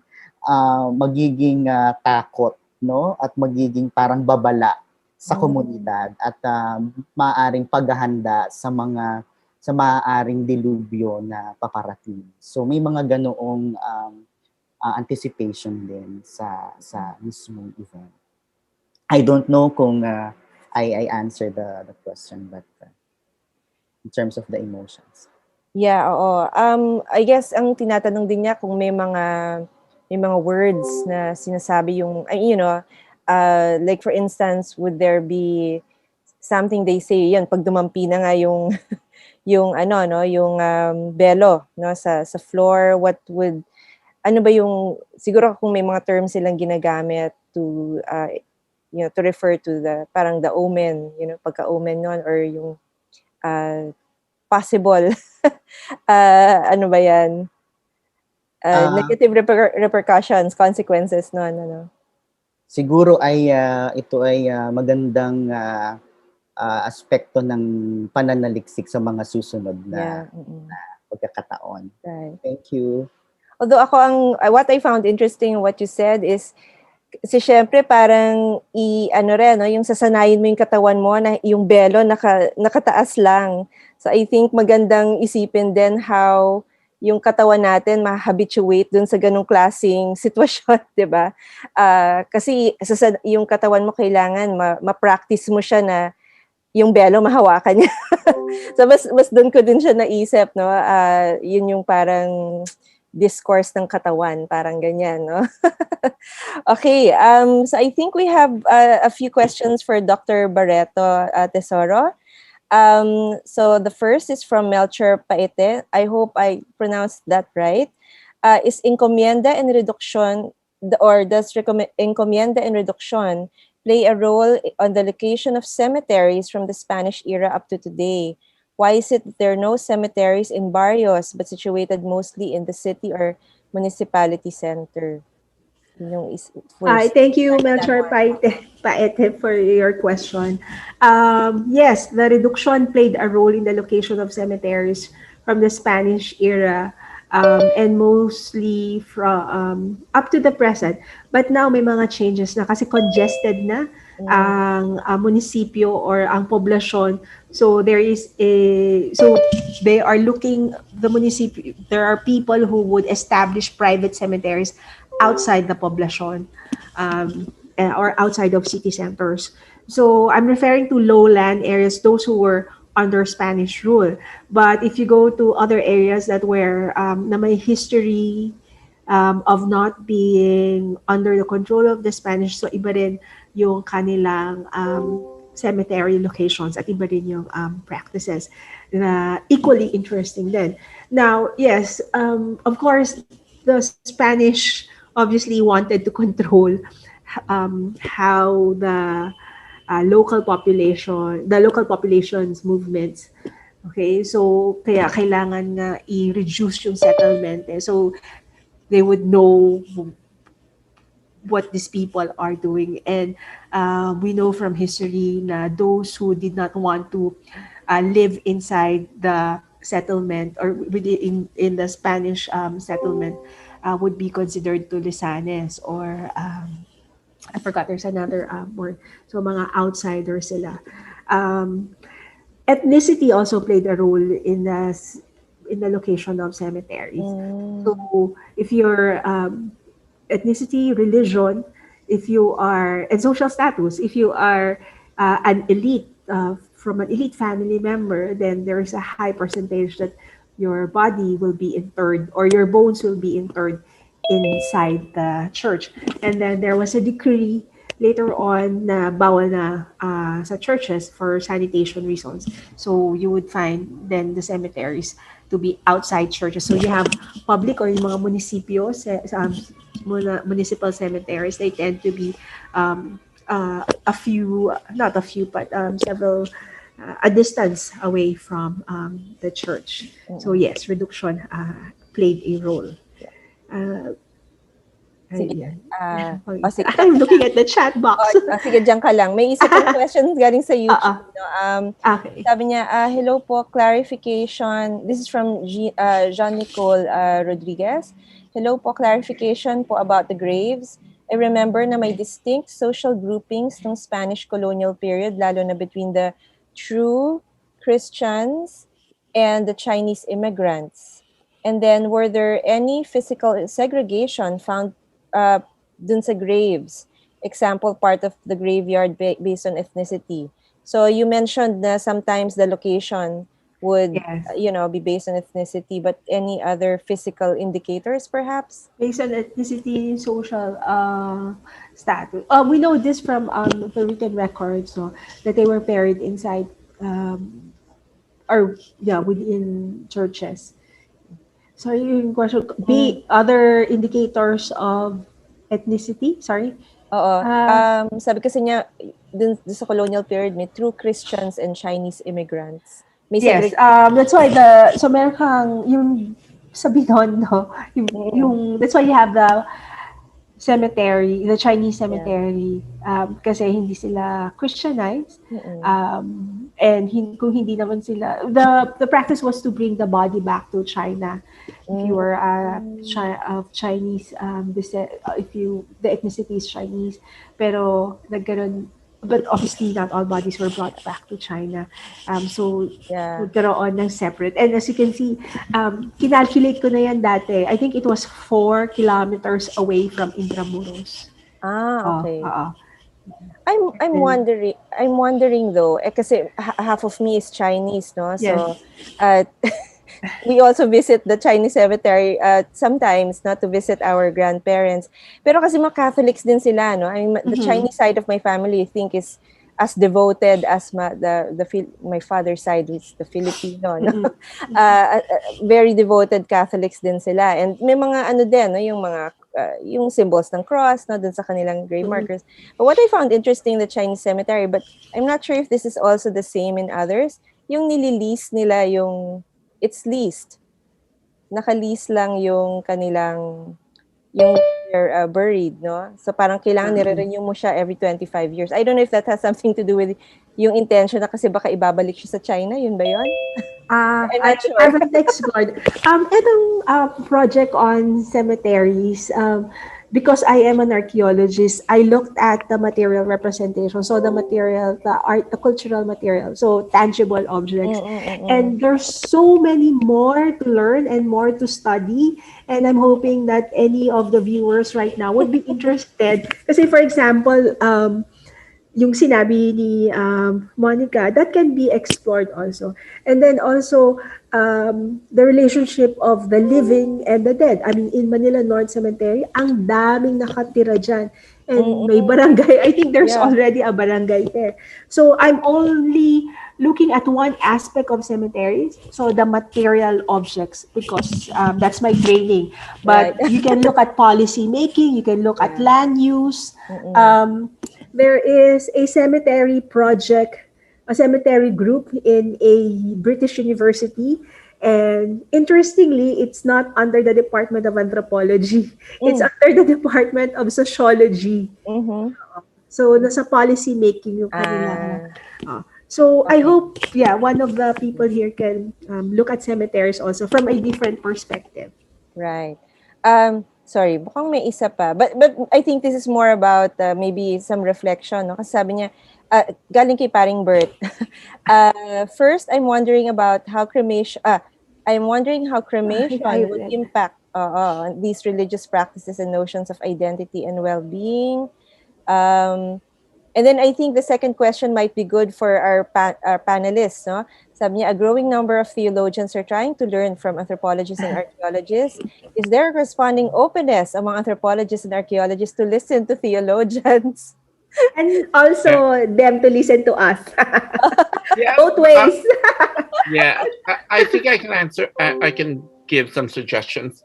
It seems that by the early 2000s, there's been an increased interest in anthropology. The anthropology of Christianity, in particular, has opened the doors to what people thought is the initial attempt of anthropologists and theologians to come together.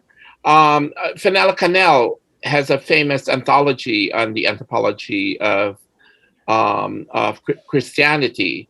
But if you look very closely in the history of cultural anthropology, Evan Pritchard and Mary Douglas have, for years, were open to the ways in which their theological beliefs help shape some of their anthropological ideas. And then there is, if the person asking, I forget who's asking, if they want to further, because there's a lot of openness going on in terms of the ethnography, not just of religious institutions, but of theological knowledge. And there are different ways in which theology gets to be considered, either as data or as background to the shaping of it as a social institution. But it is a complicated relationship, and I would suggest what's his name? There is an article in the Anthropological Quarterly in, I believe, 2016. Okay, wait, yeah, I have it. It's Joel Robbins. It's in the Anthropological Quarterly. It's called Anthropology and Theology: An Awkward Relationship. I think that's one of the kind of, I think, very informative seminal papers. But this later. But I think it is quite limiting to think that this is a recent phenomenon, because most people will contend that even earlier, as early as Evans Pritchard and later on with Mary Douglas, they were very sensitive to theology, both as a social cultural institution, but also a shaper of anthropological ideas. Mhm. Okay. Let me see. Hi, Monica, Okay. can I add Yes. something? Sige, sure, yes, please. Kasi may question about cremation, no? Yeah. In archaeologically, the earliest cremation in Southeast Asia is found in El Nido, Palawan, at dating to 9,000 wow. years ago. So cremation was being practiced then. Already. Na obviously ay hindi Buddhist or Hindu origin. So, but the cremation right now that we are practicing, I think it's not. Uh, I have not really done direct research on this, but it's more for practical reasons than for religious beliefs. Yeah, I think for some. Um, Yeah, I think at saka ang cremation, syempre siguro parang medyo mas bago siya sa mga Kristiyano, no, as a practice. I think in other religions, it's something that they do right away, di ba, yung cremation. Okay, so marami pa tayong mga tanong. Siguro may last na lang. Teka, pili na lang tayo ng isa pa. Medyo dumadami na yung questions eh. But sige, let's choose one. Okay, from Father Jimmy, yung ating mga next panelists. Sige. Sorry, we'll end with this. Sabi niya, I have a question for Dr. Tesoro about the graves in the land owned by the deceased. I want to know her take on this. Ayan. in the land owned by the deceased. So I guess yung namatay, kung nilibing siya dun sa sarili niyang land. I hope I got that. We have Father Jimmy. several records of ethno-linguistic groups living in the Cordilleras who would bury their dead in the land that they own. So mostly within the settlement or just behind the house. Okay, so ito ay walang so this is an indigenous practice, indigenous belief. Okay, but they of course we respect that practice, but in the case of, let's say, in the cities, due to based on public sanitation, they're not allowed to be buried. And I think the closest that you can bring the dead to your house is when you cremate them. Yeah. That is allowed. Although interesting din sa cremation, a family member of ours, kasi she died very young, so kinremate, and then they wanted her to be in the house. No? Yes. So she was in the house for a long time until somebody told them, hindi mamamaya pa yan, kailangan nyo siyang ilibing. So kinailangan din siyang ilagay, no, sa sementeryo. So, hindi pala pwedeng, kumbaga sometimes we think, oh, at least nandiyan na siya, no, hindi na natin siya kailangan bisitahin. But I think there are also some beliefs na, well, until you bury the dead, they're not going to rest. No, may ganun din palang paniniwala. We have more questions, and I think the questions really reflect the how Christianity is a part of a lot of our lives, no, in different ways. May question pa on palaspas. It's also something that we do. Uh, I don't know why, but they're just there. When I went to the US, I did the same thing. Palaspas, lagay ko siya sa apartment ko. It's just weird. Maybe it was also an ethnicity thing, no? So talagang ano siya, nanunuot siya sa atin. Yun ang gusto kong sabihin din, no? Okay, so at this point, sorry, we have to end our session now. Thank you so much for everyone who participated, asked questions. And of course, thank you so much to our panelists, Dr. Martin Manalansan, Professor Brian Viray, and Dr. Grace Barreto Tesoro. Thank you. Thank you so much. So our next session will be at 10:30. Siguro let's have a 10-minute break. No, let's have a 10-minute break. So we will have a pause, no, and then come back in 10 minutes. We will have for those who are in the Zoom meeting. If you want to stay on, we'll just post an announcement when we will about to start. Be about to start. Thank you so much. That ends panel 1 of Crosses and Culture. Thank you.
Okay, let's start.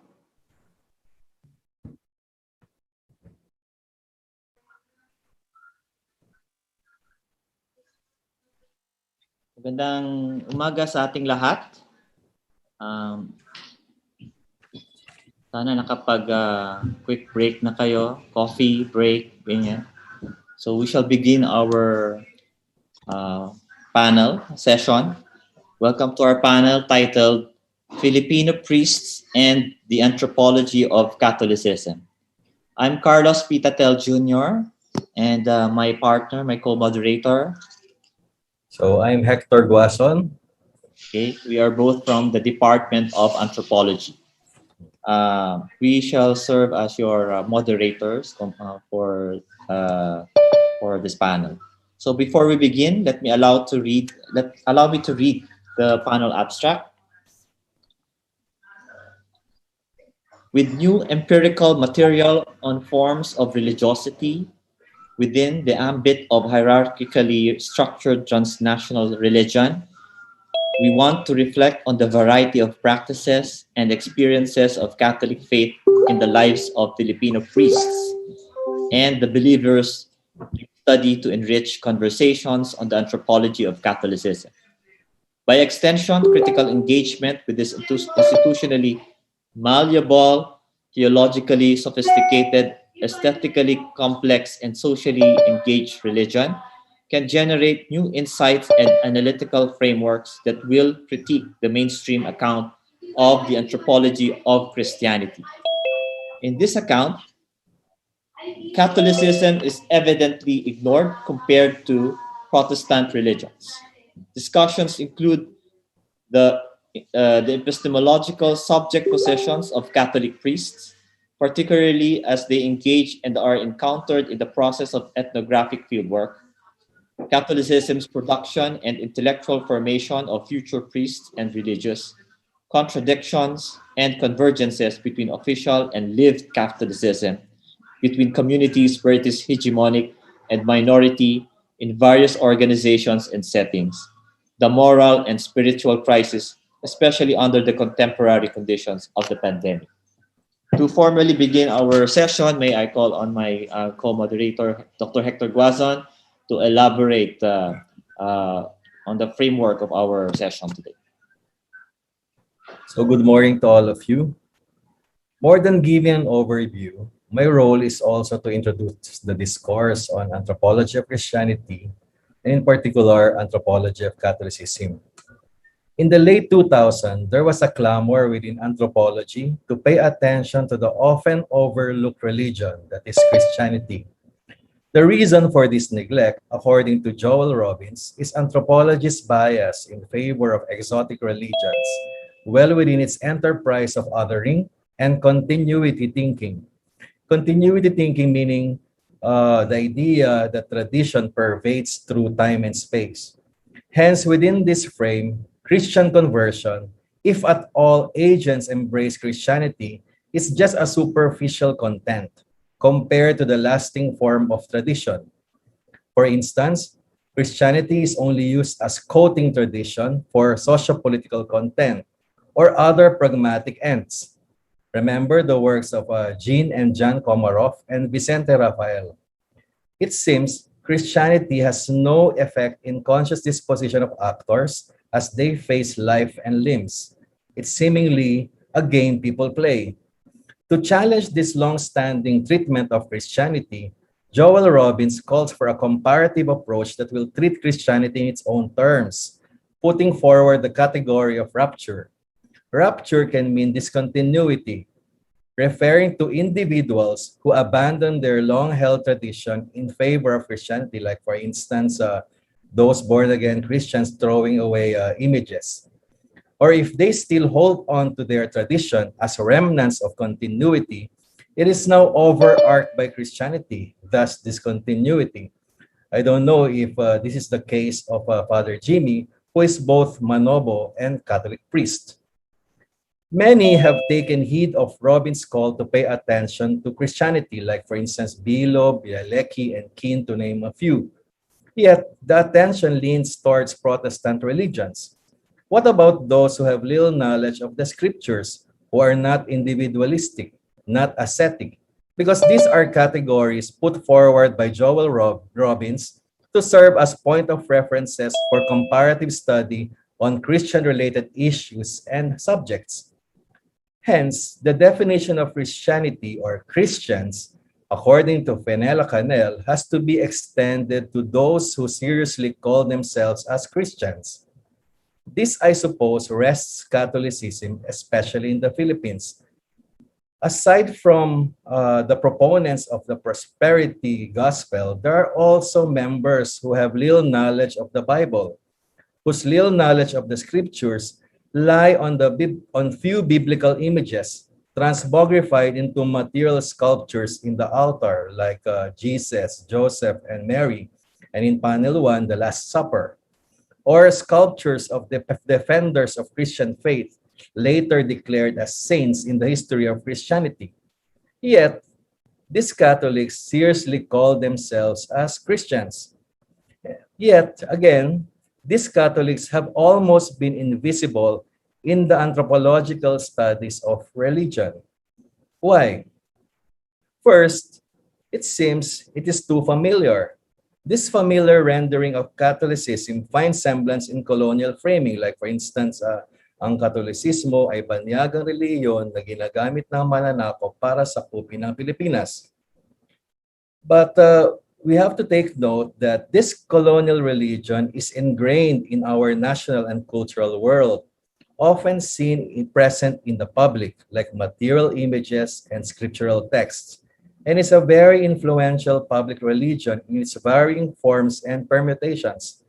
Scholars of religion like Cobar, Salazar, Shelsita have seen this ingrainment of Catholicism in the cultural world of the Filipinos. Cobar, in his idea of sapi, Salazar, he sees Christianity as in terms of the massa spirituality. Shalsita using categories like cultural mestizos, mixture of indigenous and Catholic domains. And yet again, this religion has shaped even the personal lives of key anthropologists that it barely registers as distinct. Like for instance, as mentioned already by Manalansan, Evans Pritchard, Victor Turner, in our department, Racelis, and this morning, Monica confessed that she is also influenced by Catholicism. So this religion also, in this particular panel, has been constitutive of the life world of priests. This life world of priests whose choice and commitment to the field of anthropology is shaped by their pastoral practice and also their theological inclinations, like for instance, inclination to the belief of about the incarnation of Christ, the liberation, pursuit for truth, justice, which very values contribute in challenging their very institution and in challenging anthropology to go beyond its ghettoized thinking for interdisciplinary approaches. These are some of the evidences pointing to the significance and worth of this complex transnational religion for scholarly pursuit in order to contribute to the discourse of anthropology of religion and in religion in general. So that's my overview and also my introduction to the discourse.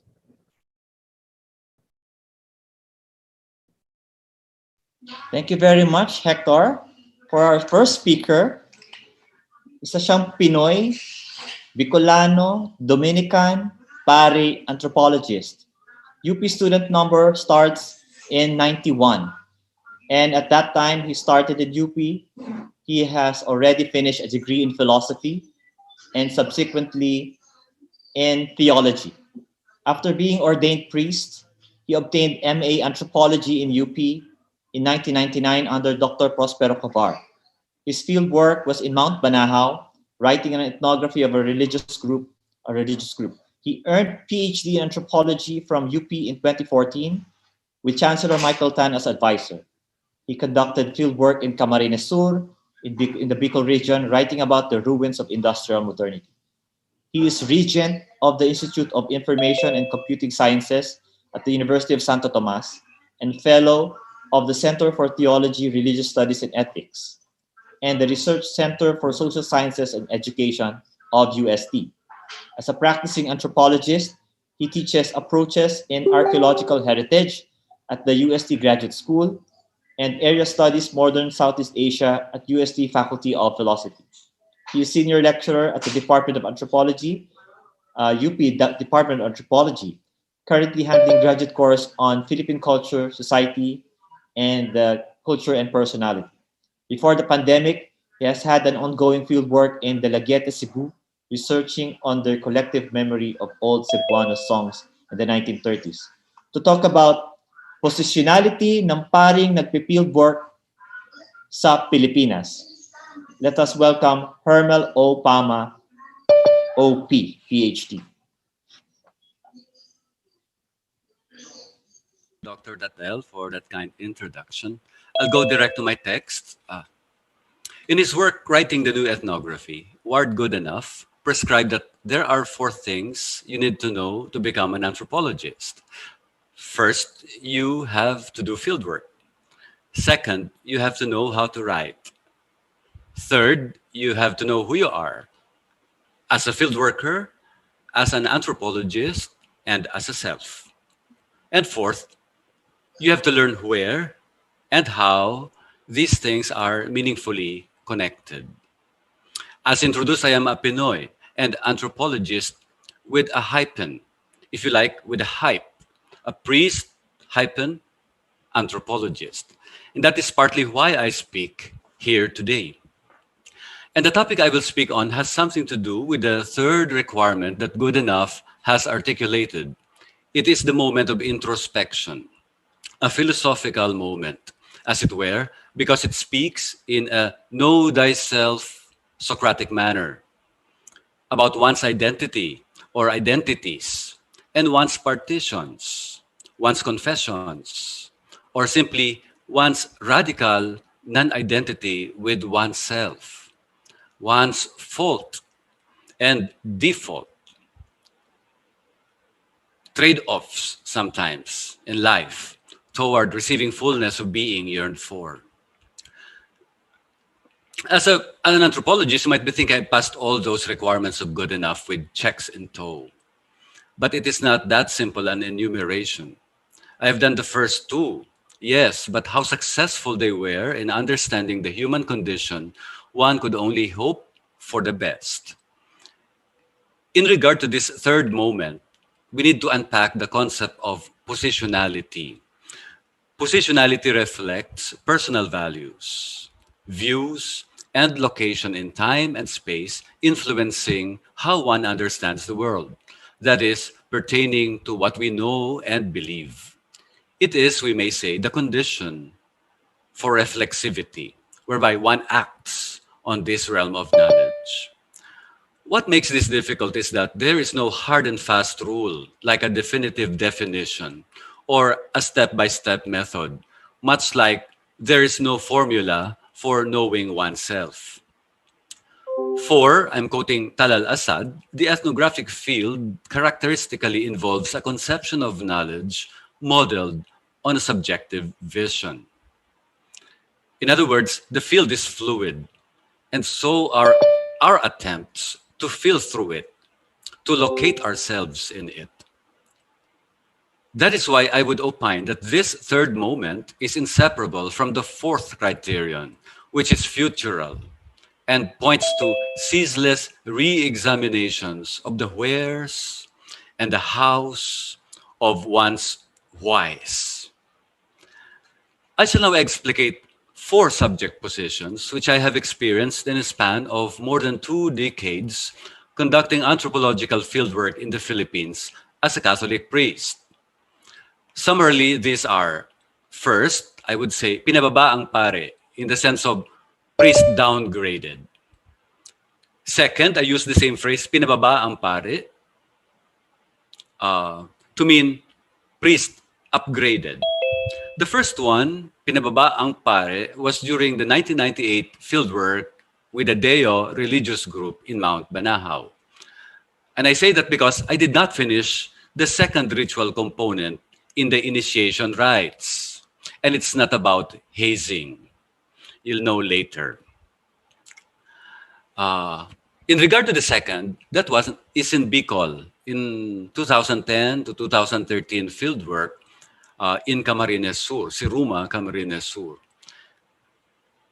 I would say it was priest upgraded because I was told to go down, pinababa, from the jeepney rooftop where the able-bodied men, passengers, ride to Siruma. That's the normal course. You ride on top of the jeepney. But knowing I was a priest, they could not do that, to put the priest on top of the roof. They told me to go down to the front seat. Of course, there were other upgrades granted me in this Bicol fieldwork because I am a priest. The third is kinuwentuhan ng pare. Told me stories. And this was during the 2017 fieldwork with the Mandaya in Maragusan, Compostela Valley, now Davao de Oro.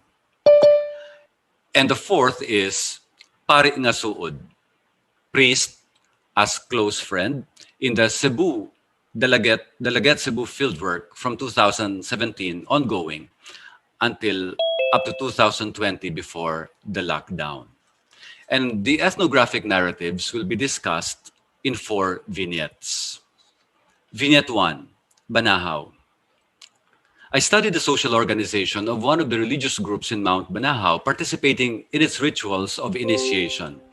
I discovered that their concept of pamayanan, society or community, is interchangeable with their concept of the holy, and thus equivalent to degrees of participation and membership in their sacred society. The ritual process evokes biblical metaphors such as mission, or preaching, proclamation of the word, lambat, or a teach-in where the elders of the religious group inquire into existential life concerns of those who have been invited during the initial encounter in the mission. After this second stage, the most crucial, liminal, to use Victor Turner's term, liminal stage is the pag-aayuno or fasting, which is done in Mount Banahaw itself. There are 2 modes, 2 kinds of fasting. First, 13 days dedicated to the Blessed Virgin Mary. And after you finish 13 days, then you become a life member of the Deo religious group. If you want to progress into officership, so to speak, into the samahan, you want to become a nanay if you're female, a tatay if you're male, then you do 40 days fasting in the mode of the fasting of Jesus Christ. And if you finish, then you'll be upgraded into that office. In all these rituals, the text of the mensaje is at the foreground, being read, interpreted, discussed, and deliberated in an exegetical manner. These messages were transcribed from orature, where the deceased died in 1994. She died in 1994. Nena Aguirre had claimed to have received during sanib, which we translate in English as trance, from either Ama, Jesus Christ, or Ina, the Blessed Virgin. I successfully finished the initiation ritual of 13 days, but I was not able to upgrade myself into the high rank, that of a tatay in the samahan, because I did not finish the 40 days fasting. I was more than halfway through the 40 days fasting. Being a priest, I was asked to celebrate the Catholic Mass using the texts of the Deus Mensaje in lieu of the normative scriptural readings and the gospel. Of course, I had to decline, explaining that it is an illicit action which I could not do without committing infraction under pain of censure. Aside from that, I could not also give, from a more personal note, an assent of faith to the texts at hand. With my departure, pinababa ang pare, the samahan eventually split. Up to the present, I accompany those who have understood my unwillingness. Paradoxically, the group that insisted on celebrating the Catholic Mass as a religion, using the mensaje have persisted trying to be recognized by the Catholic Church as a religious group, but they have been unsuccessful. The group I have since accompanied has, in one way or another, continued their presence in Mount Banahaw, although this was made difficult by the ban on pilgrimages to the mountain. Last month, they have restarted the visit to the sacred sites, and they would have wanted me to be there this March had it not been for these engagements and online classes. Second vignette, Bicol, 2014 field work, which was done intermittently from 2010 to 2013. It was perhaps in Bicol that I was in my best elements, doing field work there from 2010 to 2013. Aside from the place being home, the Archbishop of Cáceres then was a fellow Dominican, and when I wrote him about the field work for the doctorate, he wrote all his parish priests to accommodate me anytime I appear. But the field site was more than 5 hours away from Naga City. That is why I stayed in the parishes. Although his letter would have earned me free meals, I made it a point to bring food supplies from Manila to share with my fellow priests in difficult parish assignments. The priests, in turn, gave me free rides in their boats because the coastal areas need navigation by the sea route after disembarking at some point in the land route. By that time, I had to hire the only other jeepney of the town and share the vehicle to the people for free rides. That became the solution to my discomfort at taking the front seat. The seat of honor accorded to the priest, displacing the elderly, the precariously pregnant, or the girlfriend of the jeepney driver. What I have not fulfilled, perhaps, was the wish of the parish priest, deeply engrossed in his anti-dynamite fishing campaign. And his wish was that my dissertation address that and put an end to dynamite fishing. I did talk and drink with the fishermen, but they taught me something different. They taught me to compose the tigsik, an indigenous poetic genre used in verbal juists to toast while drinking wine. I documented this linguistic mode of expression as a social critique and as their way of testing me and communicating with me about my positionality in their stance against the parish priest. And like an examination in class, the fishermen required me to compose tigsik. At the time, I was already intoxicated. I would say I was successful in composing one. Only one. Only one tigsik. However, this initiation proves more difficult than the one in Banahaw, which I easily denied, and wherein I was downgraded. Here, I was accepted. But this upgrade came with much difficulty. During that poetic night, I slept in the hut where we drank, unable to make the steps back to the parish church. And they kept close watch, unable to lift this drunken priest back to the parish priest's convento, him being not the ally of the dynamite fishermen poets.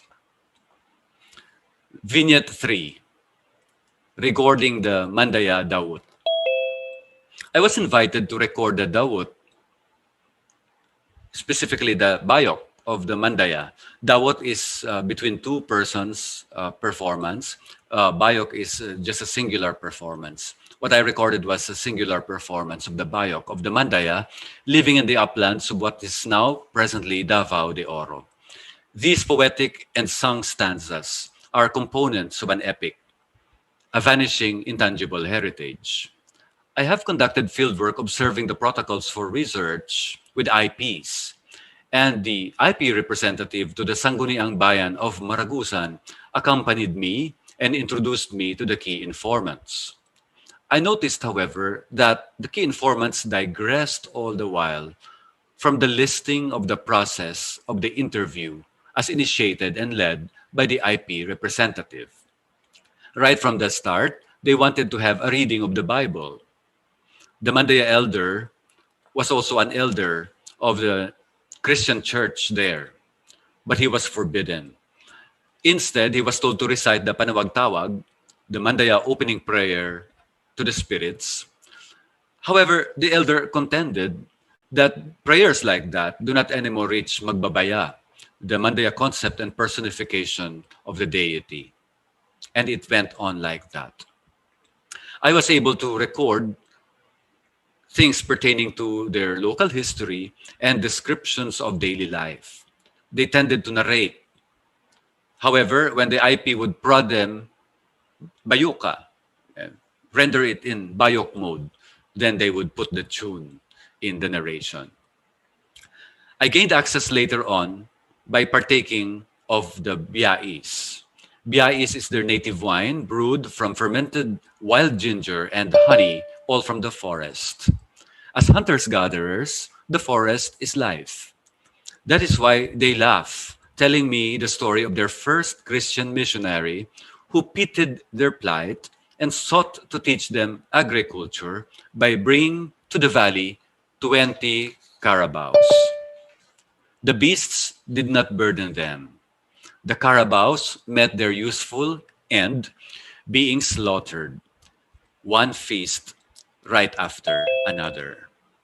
The recording happened after the story was narrated and translated to me during Biais drinking.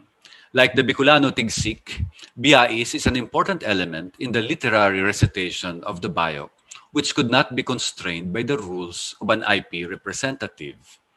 One recording, however, failed.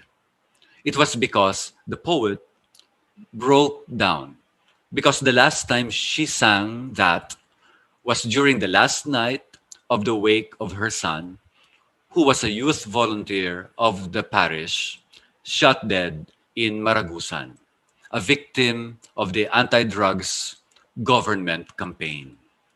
The bayok ended like this. Father, the happiest moment in Caragan Valley was the presence of so many priests here that night. And that was also the saddest moment because they brought with them the body of my dead son. I wrote their story, delivered it, and I am retelling the story. We in the university have also linked with them for livelihood projects, computer literacy and ethics, and cultural heritage. Fourth vignette, Didto sa atong lagkaw, the songs of Berting Buta. Since 2017, I've been doing fieldwork in Dalaget, Cebu, recording songs composed by Heriberto Montenegro from the memory of senior citizen singers. I was struck that he was listed at the town's Hall of Fame, but had only one popular recorded song entitled Lagkaw. In 3 years, I was able to accompany them in slowly recalling, taking down the lyrics, and revising continuously, translating, recording the melody, and revising continuously also, accomplishing 15 songs which were already written in musical notation. The project is ongoing. And in early 2020, just before the COVID-19 pandemic, one of my key informants died. He was a retired medical doctor who, after having worked in the United States, enjoyed his retirement back home. He was our pianist, and my recordings were held in his house. When he died, his distraught friends and fellow singers immediately contacted me. But at that time, I was doing field visit in Surigao, en route to Bohol via Butuan, and eventually to Mindanao, Usamis. The field in Dalaget was not in my agenda, but the event prompted me to rework schedules to be there. I went to Dalaget via Dumaguete and missed the boat bound for Osamis. What I gained was the knowledge that the family had expressed to their neighbors during the wake, that my arrival in Dalaget was expected, although there was no purpose to do field work because the priest was so owed to their father. I wrote an ethnographic elegy, I call it that way, out of that experience and gifted it to some of my friends as a way to start the new year. They said they could sense the sadness. It is indeed ironic that a seemingly easy positionality, when one is accorded trust and friendship, one is welcomed home, allows an anthropologist to grieve not just a loss of future data and projects, but at a life and at the radical non identity of everyday life with life itself. Conclusion.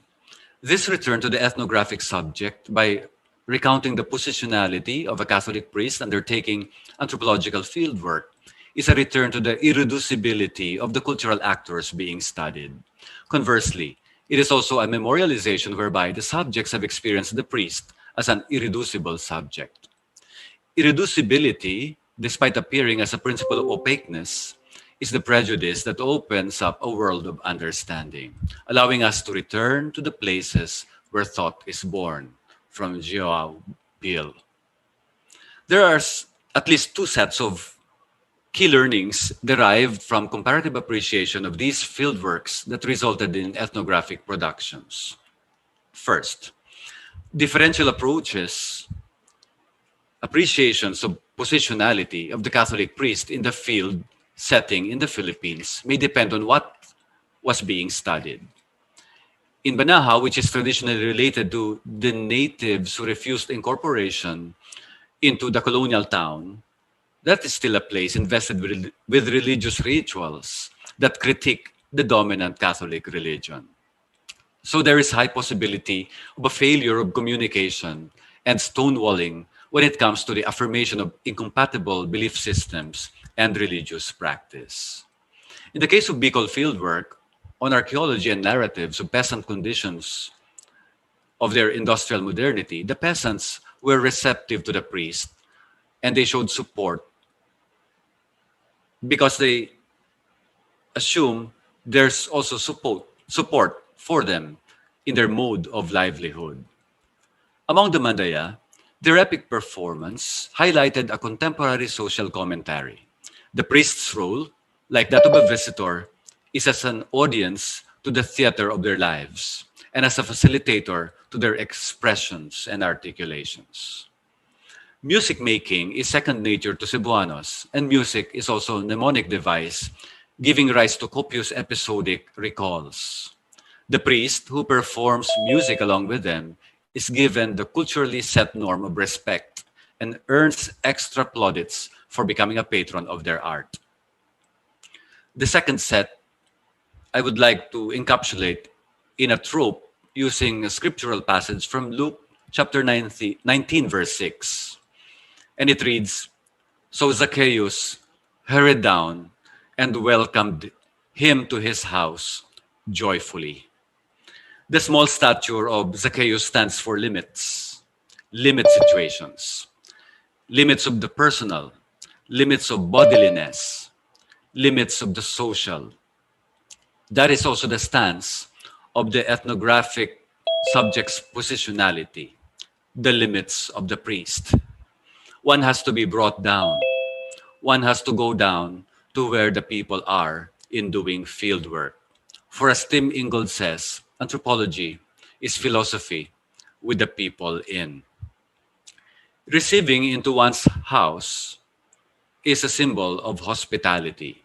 In the Banahaw experience, ritual participation brought membership with discord and accord as part of the negotiations in the democratic space. In Bicol, being down to where the people are and having been accorded a place of honor among them meant allowing social critique using poetic genre and oniric voice. With the Mandaya, language and incommensurability go hand in hand. Tropes are tools of expression and they fuse time and memory in the recitation and performance of their epic. In Cebu, down to earth music making also means down to the hearth and the home. In all these, joy is not the absence of sorrow. It's a happy thing to do fieldwork. But that joy and that happiness, in that joy and happiness, there's always the co-presence of failure, rejection, harshness, suffering, poverty, and death. I would say that the only name for the ethnographically human subject's imperfect positionality. The only other name for that is hope. And I would end my presentation that way. Maraming salamat po.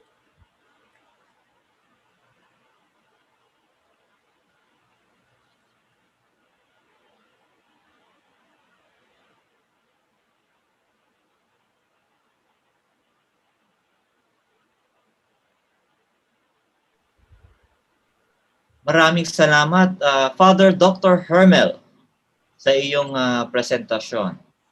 Ang susunod na tagapagsalita, may I introduce him? Nagtapos ng AB Philosophy, Christ the King Seminary noong 1990.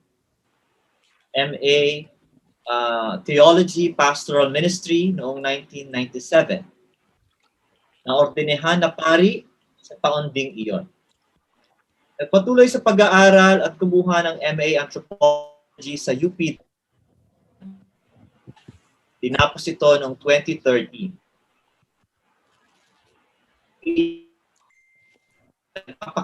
Sa anthropology.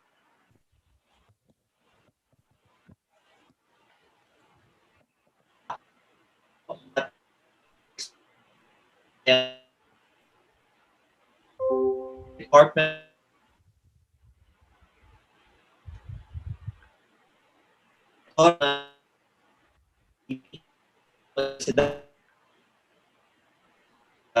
sa Cebu City.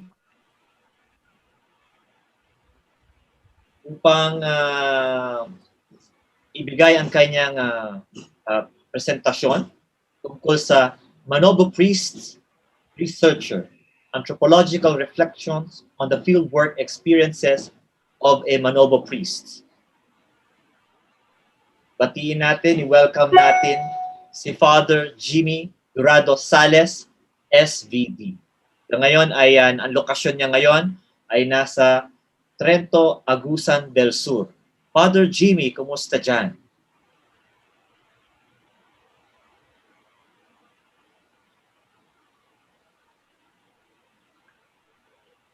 Everyone, can you hear me? Everyone, can you hear me? Okay. Father Jimmy, okay ka dyan? Okay lang po. Okay lang. Yeah. So how can I share my slides?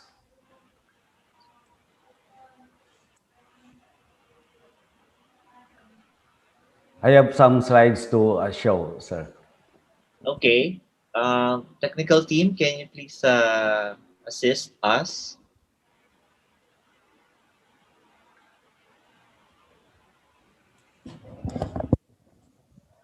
In a moment, Father Jimmy, ayusin lang natin yung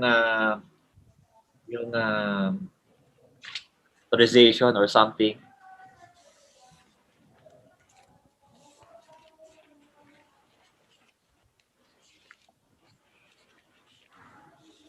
Technical team.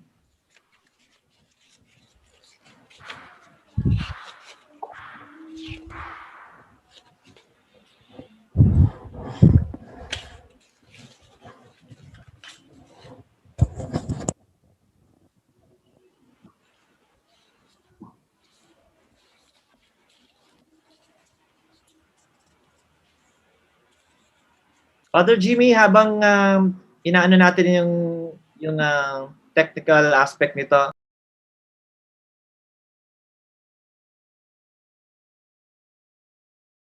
I'm here in our district house, SBD District House in Trento, province of Agusan del Sur, 22 kilometers away from Bunawan. That's my field research area.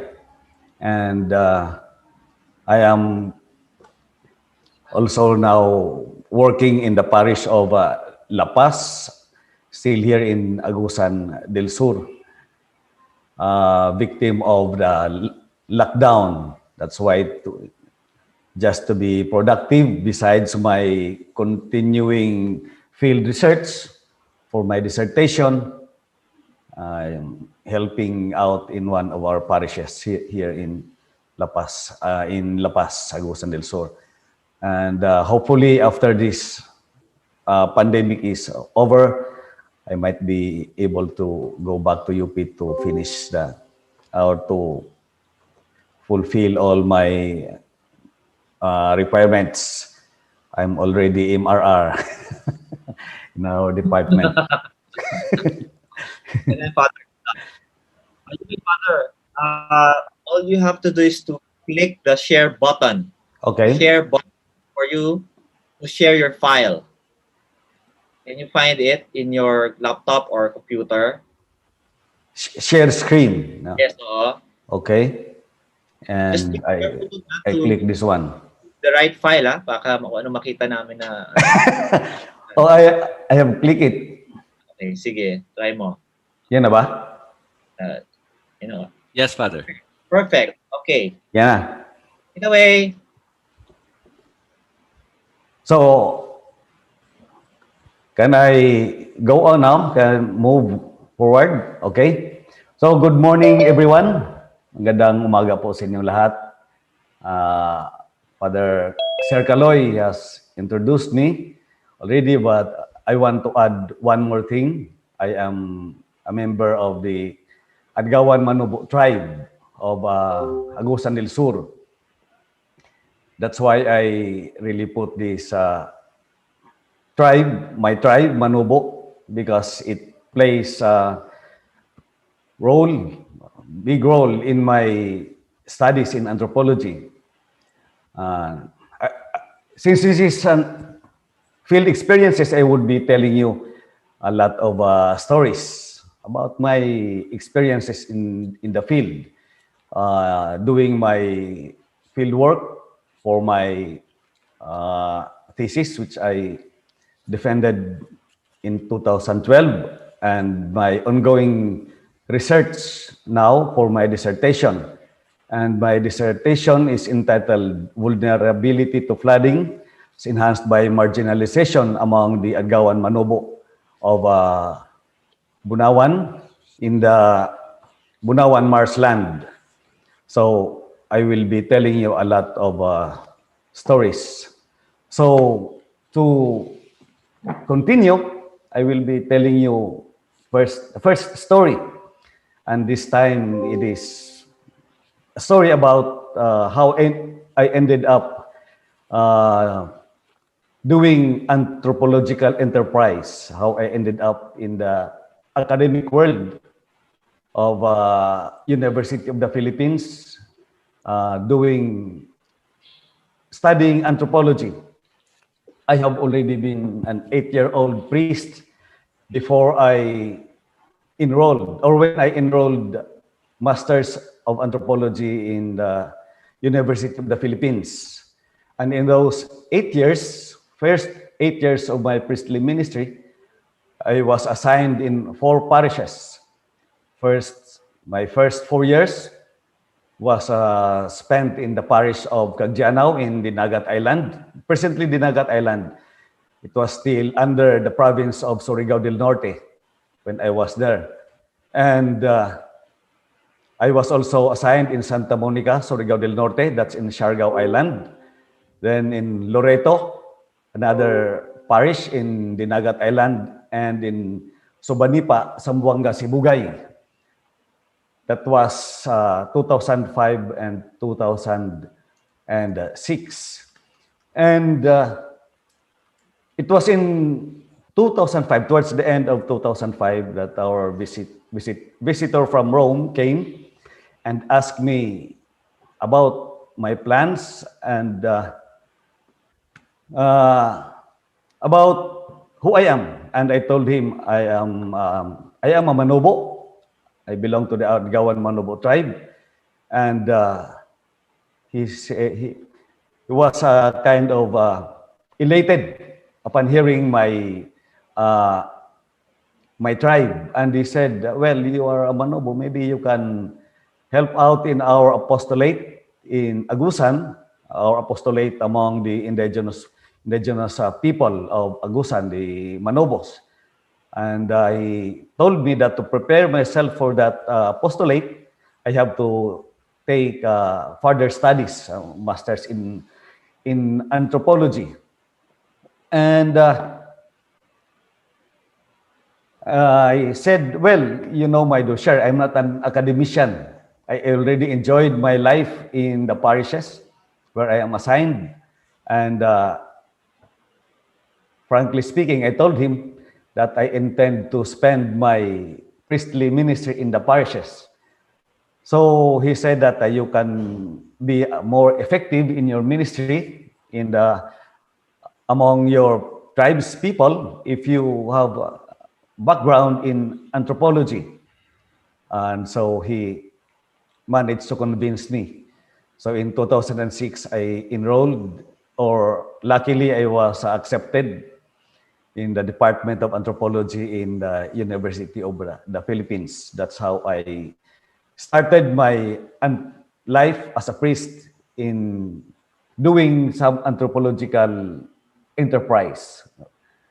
Okay. So now I started my research in 2009 or 8 in my own tribe, doing my research for my thesis, a master's thesis, and I defended that thesis in 2012. So for those who are not familiar, if this is the Philippines, the map of the Philippines, the one with the arrow is the province of Agusan del Sur. And this is the map of Agusan del Sur. And you can see this is my, Bunawan is my hometown. This is also the home of my tribe. And this is the map of Bunawan. And I did my research in one of the villages, the home village of my father, in the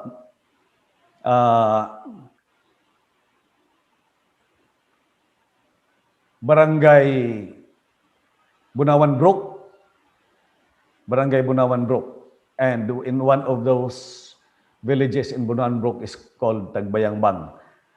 And in those years of field research, I had a lot of, well, needless to say, that field work deals with people. And luckily, in my training as a priest, as an SVD, I am trained to be with people. And from the very beginning of my formative years as a priest, I have been dealing with different kinds of people. The first year, in 1986, I was assigned for my weekend apostolate, Saturdays and Sundays, in the Bagong Buhay Rehabilitation Center in Cebu. That's where I started my formation years, in that rehabilitation center or a prison apostolate in Cebu.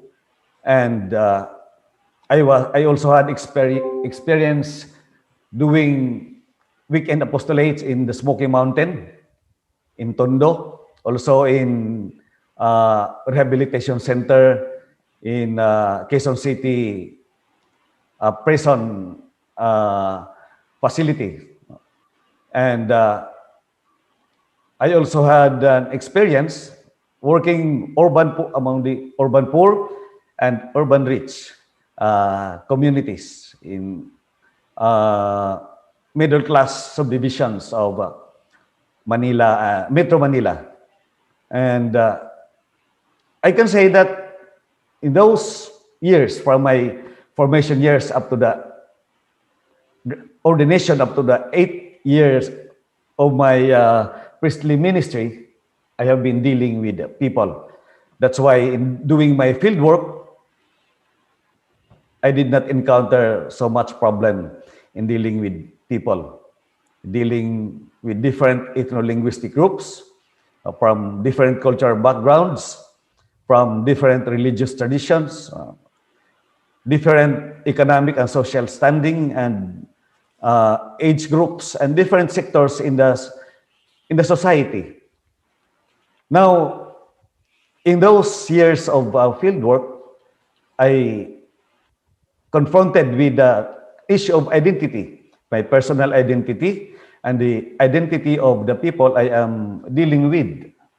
I have been dealing with the heads of the government, the local government units, and different department heads, barangay captains, tribal leaders, my informants, my different groups in one ethno-linguistic groups, and the migrants among my migrants in the Manobo village, which I am engaged with.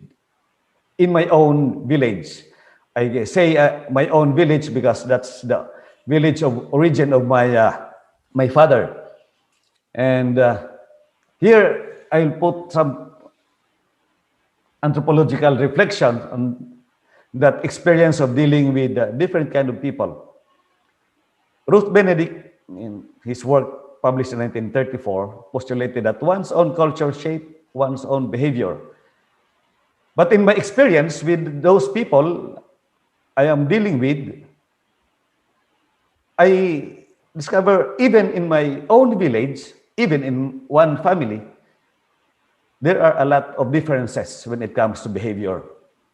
So maybe in general terms, we can say that our culture shape our own behavior, but if we go deep inside into that community, there are a lot of differences, even in one cultural tradition.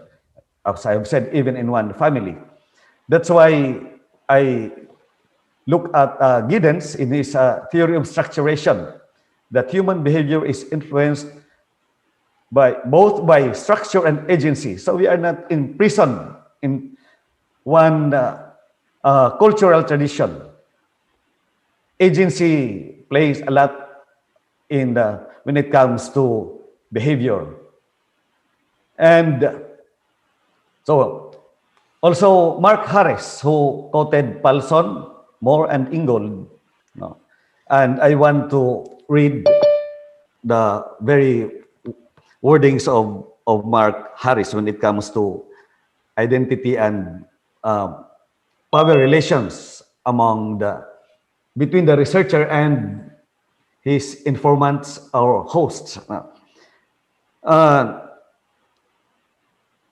Harris said, as he quoted Parson saying, Gisli Paulson argues for an approach called living discourse, which goes beyond boundaries.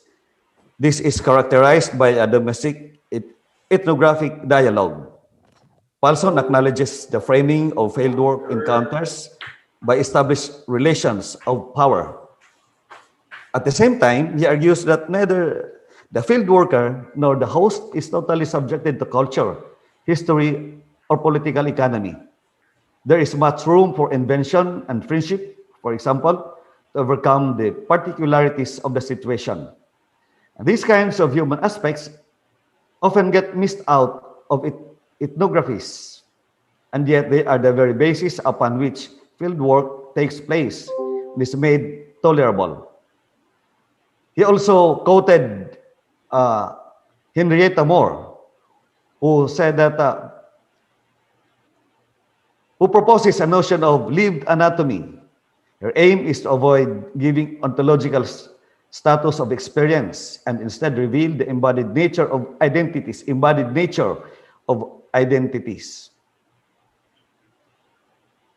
And crucially, these experiences arise out of social interaction occurring in space and time. So those quotations, including that of Ingold, who said that selves are constituted with their specific identities by their respective positions in the total social process, where participants are caught in a continuous field of ongoing relationships. So identities and power relations can be seen in the daily discourse of life as I, as a researcher, engage with my with my hosts, with my informants, and all, even those who do not participate in my research. And like experiences like, as Father Dr. Pama said, mentioned about getting intoxicated, engaging in even in small talks, engaging in political debates, and all the daily discourses in the community where I am, which sometimes are not reflected in ethnography. Now, I go to the questions they ask, because people in my village were wondering why I, as a priest, still continue to study. Are you not satisfied with what you have? You are now a priest and you still study, and you still study anthropology. You are already a priest. Why should you study still? They are wondering. Another question is, what is the relevance of anthropology in your ministry as a priest? Or all of you, all of you are priests in your class? And somebody even asked, UP has a school for priests. You are all priests in the class. Would you still say mass? These questions show that priests are supposed to be in the church to say mass, to preach about God and nothing else. That's their perception of what should a priest be. And even people who belongs to the same ethnicity have different personalities. Those questions show that their perception of a priest differs, because there are also those who ask, those who told me that, well, maybe you can be more effective as a priest if you know people's culture. So in my experience, that even in those who belong in the same ethnicity, they have different personalities. They have different way of looking at their own experiences and experience of others. Now, let me go to tape hug. It's a ritual uh, performed by the manobo to ask something from the spirits, or to give thanks for the favors given by the spirits. So I have a short video clip here, and I may shorten this. I'll just cut the video when uh, it is already it has already shown the important aspect of my point.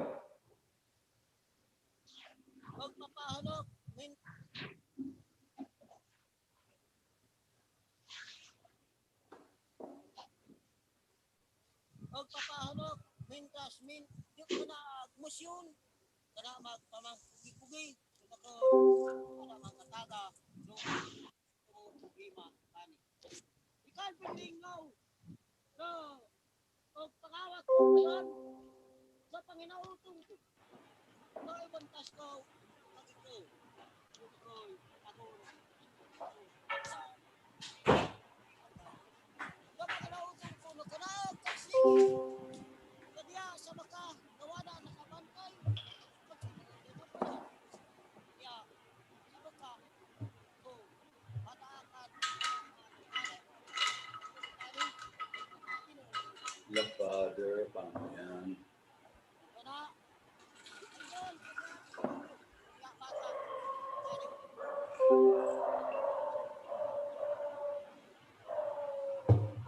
Okay, now, after I attended that ritual, a lot of criticism was cast on me.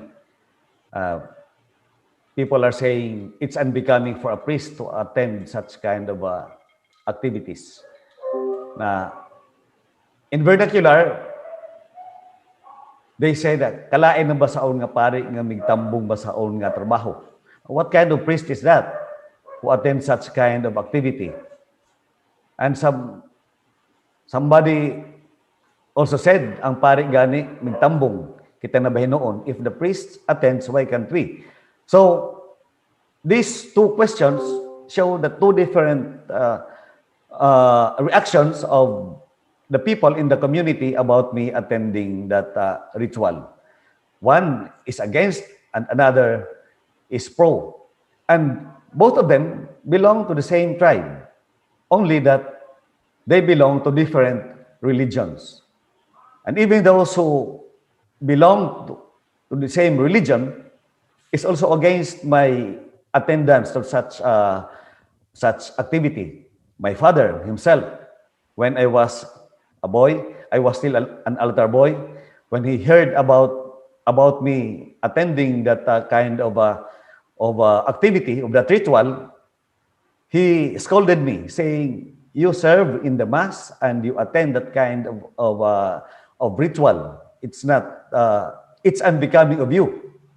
And a relative of mine told me that dili na kita saon kay si Kristo ra ang hari ta. We should not attend that kind of activities because we only have one king, and that's Christ, and he is a pastor. And my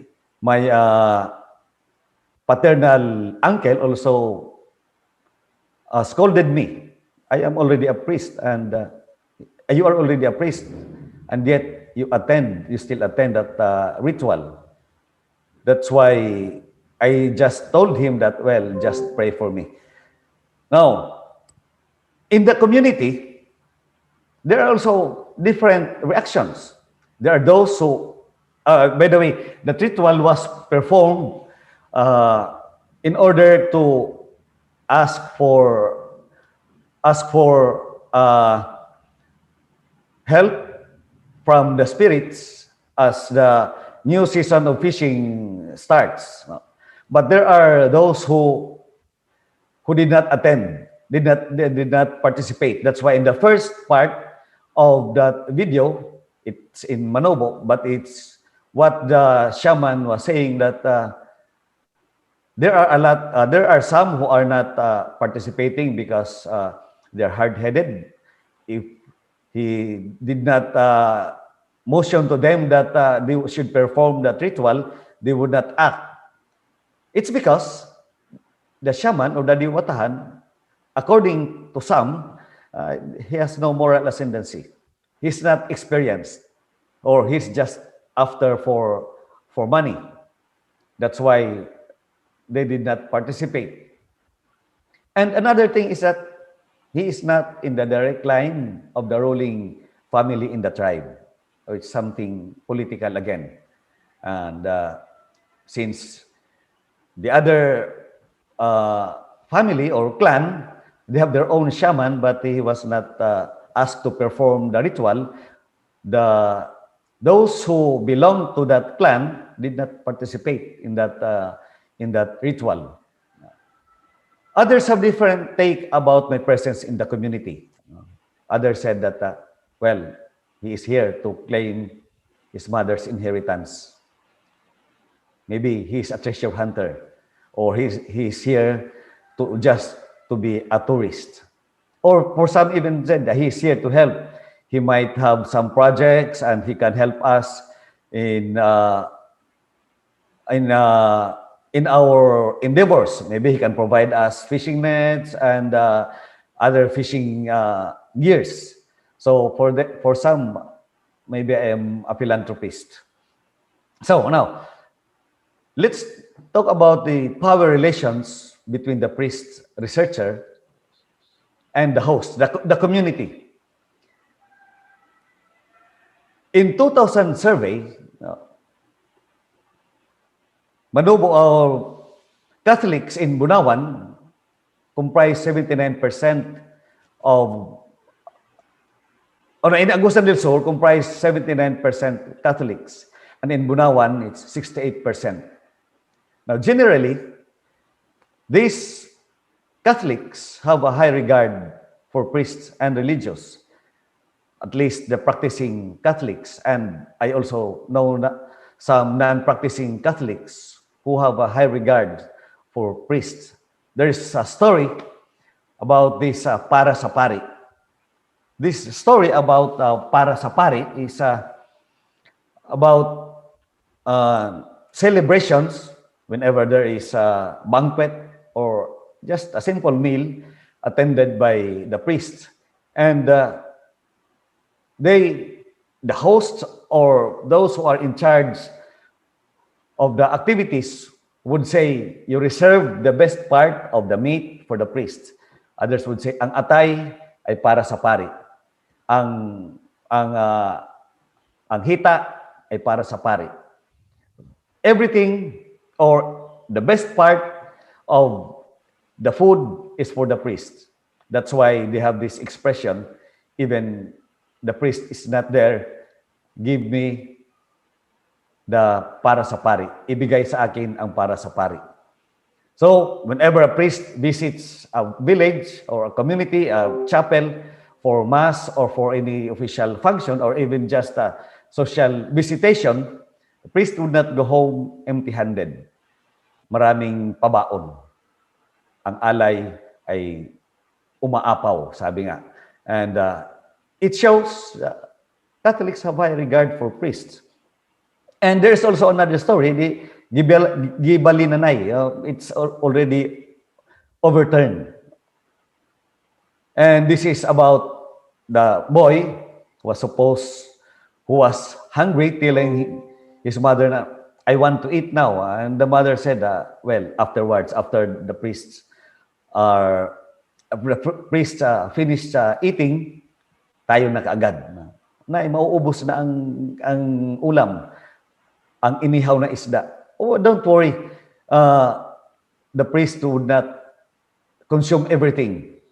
And the boy watched closely the priest eating. And when the priest overturned the fish, he shouted to his mother, Gibali nanay. Now, the priest overturned the fish. So he was afraid that the priest would consume everything. And, I like eating, but now I'm on diet. And there are also reserved seats for the priests in the wedding or birthday celebrations. And others would even say that priests would not be late in the Mass because the Mass would not start without the priests. So here, we can say that priests are highly respected, or one of those privileged social actor, at least in his turf. In my town in Bunawan, that's my experience among the Roman Catholics and some Protestant denominations. Priests are well connected from the grassroots up. In my tribe, I am a VIP. I remember my first day in my field. When I arrived, I was like a rock star. I was like a magnet who draws everyone to me. And my maternal grand auntie, we have a rivalry with my uncle about my attention. And when I arrived there, well, that was the first time I went back to the village of my mother, that's San Marcos. And I was not so familiar with the place anymore because it underwent a lot of transformation geographically. What used to be fishing ground is now cemented road, and I did not recognize the streets, or if you call it, or alleys in the village. So I walked in one of those roads, and my maternal grand auntie saw me, and she shouted at me, Jimmy, yan ikaw, you are here. I said, Oi, I called her and I said that I am here to pay a visit. And she grabbed my hands, and as we walked, she was shouting, announcing my arrival. And some are surprised, or some are indifferent, some are really, they were elated about my presence. And when the wife of my maternal uncle, the younger brother of my mother, saw me, he pulled me to their house, and even if we were not still at earshot of their house, she was already calling out her husband, Ani si Jimmy, Jimmy is here. So we ended up doing this. There was kind of celebration because a few moments later, the people keep on coming and bringing food and drinks. So this is the relatives of my mother. They are all manobos. And somebody brought this giant gurami for us to have pulutan. Now,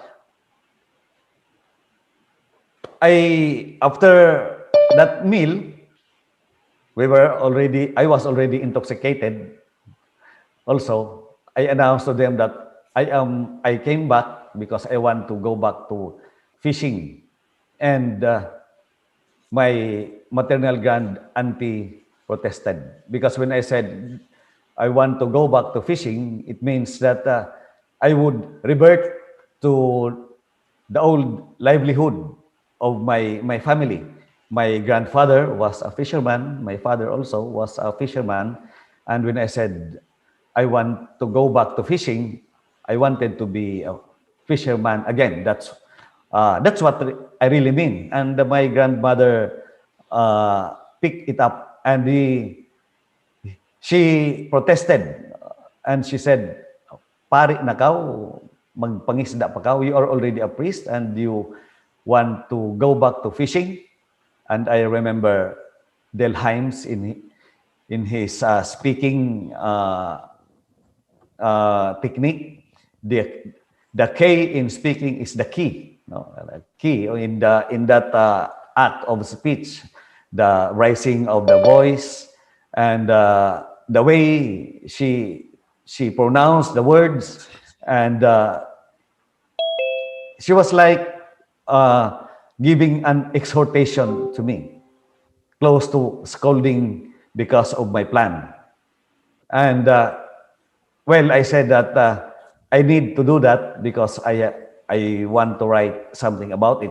And everybody, my relatives there, my uncle, my cousins, they were all excited about the idea. And somebody even volunteered that he has a boat for me to use if ever I push through with the plan. And everybody was volunteering that they would be happy to help me in my research. But when I asked about the house of the barangay captain, my uncle was not excited. And although everybody or most of them are willing also to bring me to the house of the barangay captain, one of my uncle said, "Well, you can go there."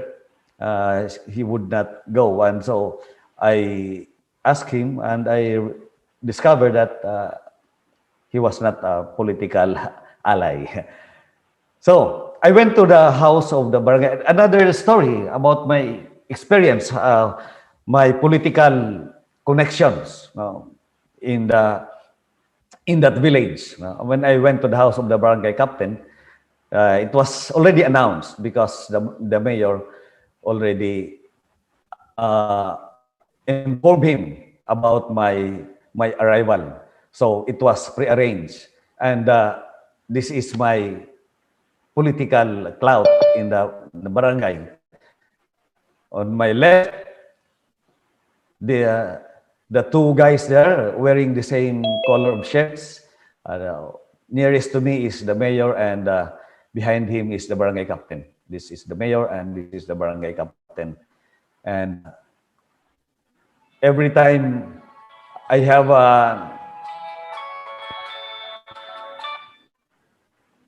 every time the mayor needs me, I am available, but whenever I need him, he is available for me. And another example, I don't know who needs who. I have a policeman with me because he said that I need to accompany you. I need to accompany you in your village because last night there was a commotion there. There might be trouble. So, but I allow him to accompany me because, well, I don't know whether it's I who needs him or he needs me. So we had a mutual.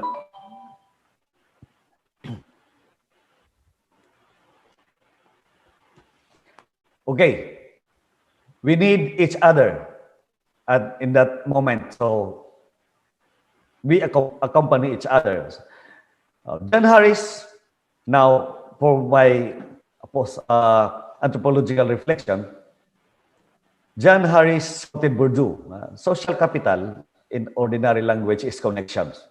So my story is about connection, and this can be accumulated and reproduced. And social institutions are the sites of the accumulation and transmission of the social capital. And in my experience, the institution is the local government, my village, and that's the site of the accumulation of my and transmission of my social capital. But the social capital is relative. I am well known only to those who know me in my village, and well connected only to my connections. There is a village in pursue to include in my study because I feel like I'm a persona non grata. No? My political connection ask for intervention from my connections, but this might bring out some ethical issues like Fleming and Zigward, Scott and Polonsky. They adhere that the consent of informant be free of coercion. Had I asked for the help of the mayor, for example, the free and prior consent of informants would be jeopardized. And even the eager informants in my village, I have to tell them about the repercussions or danger they might be facing if they participate in my research. Now, in another part, I think this is the last part of my presentation.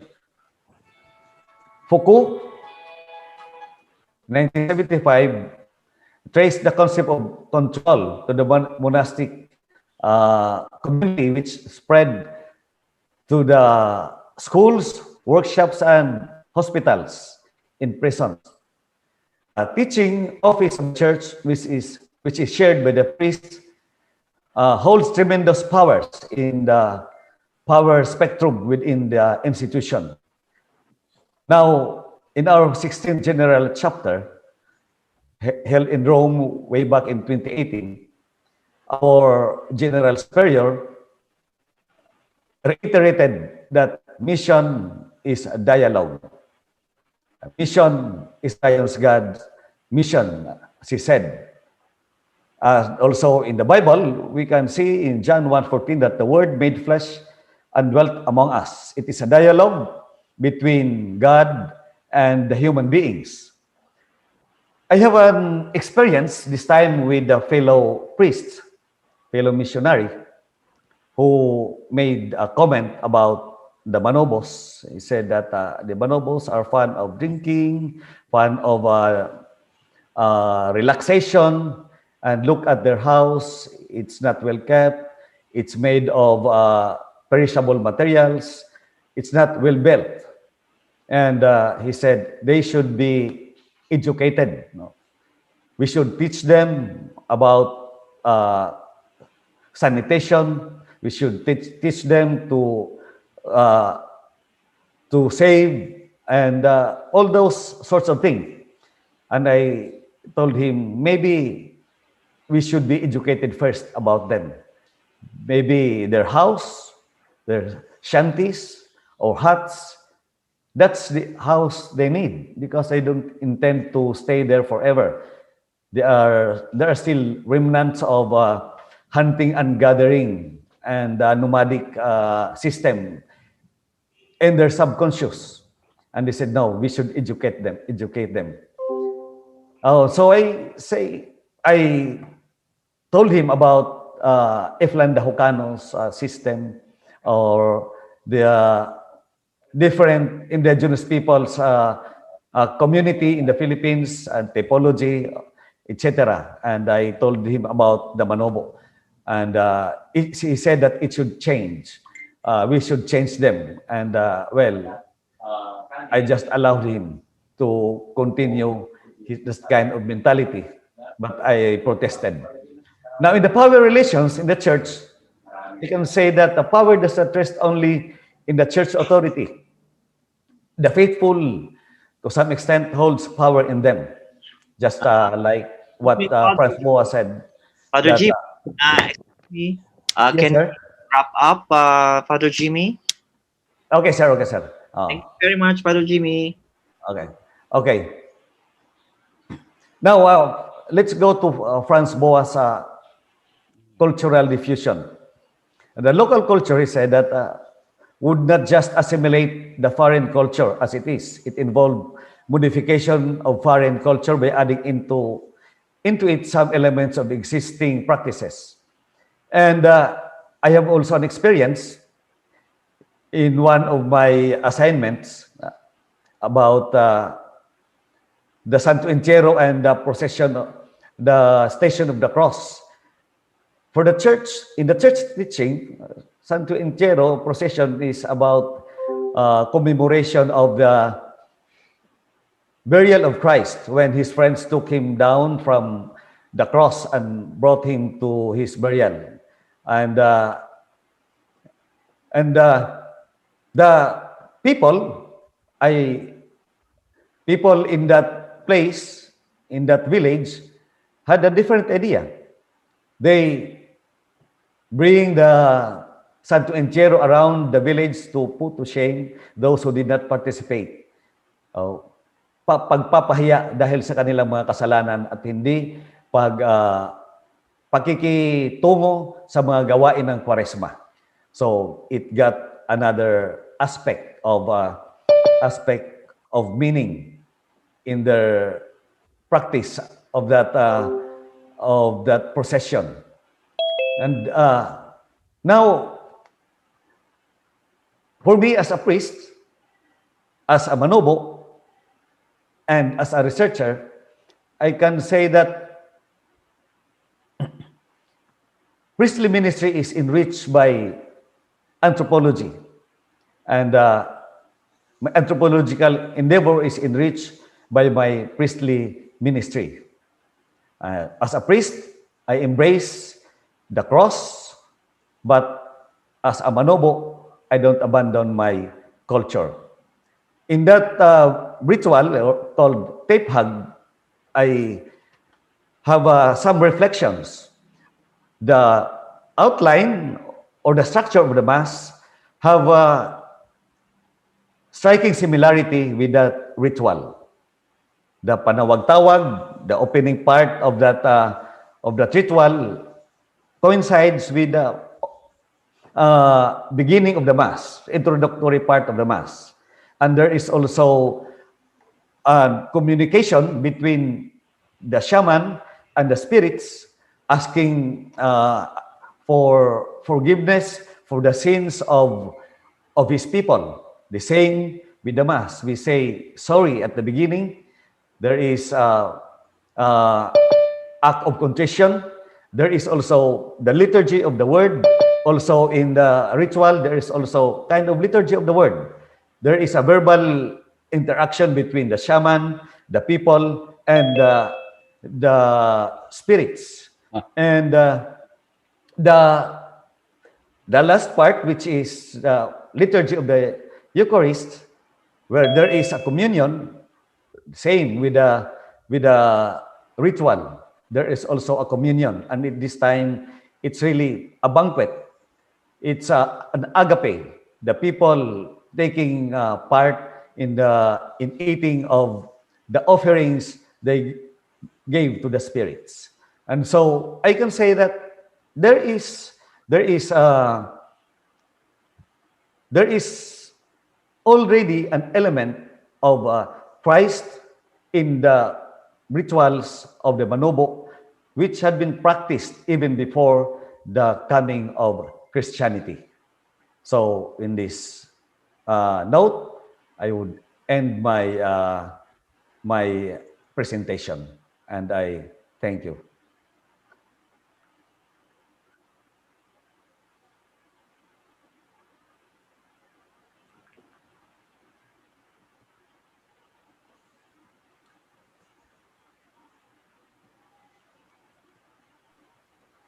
Thank you very much, Father Jimmy. Good luck sa iyong pananaliksik dyan at good luck sa iyong pagtatapos. Thank you. Salamat, sir. Salamat. Our third and last speaker, isang Jesuit priest and poet, anthropologist and activist. The works of Paring Bert, as he is fondly called, reveal his engagement in social and political issues, cultural analysis, and the development of contextual philosophy and theology. His publications include Tao Po, Tuloy, isang landas ng pag-unawa sa loob ng tao, published in 1990. Generating Energies in Mount Apo, Cultural Politics in a Contested Environment, year 2000. And Ejemplo, Spirituality of Shared Integrity in Philippine Church and Society, 2016. And 3 anthologies of poems in Tagalog, namely Sanayan Lang ang Pagpatay, 1993 and 2016. Nabighani, Mga Saling Tula ng Kapwa Nilikha, 2015. Isang Kahig, Isang Tuka, Mahigit 200 Tanaga, 2019. His current research interests touch on the political spirituality of Bontoc Bishop Francisco Claver, the spirituality of whistleblowing based on Moriones Holy Week celebration, and the church sanctuary ministry.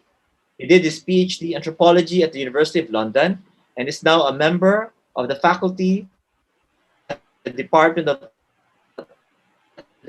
Sociology and Anthropology at Ateneo de Manila University. May I also add that the Paring Bert is the newest member of the UP Department of Anthropology, serving as a professorial lecturer. So, welcome po, Father. And to talk about wounded witnesses, penitent prophets, let us welcome Albert E. Alejo, SJ, PhD. Father Bert, Paring Bert.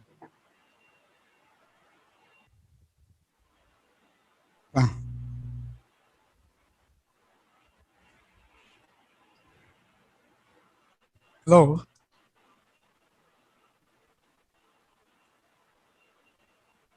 Yes, Father Bert. I have just introduced you, so please proceed na po to your presentation lecture.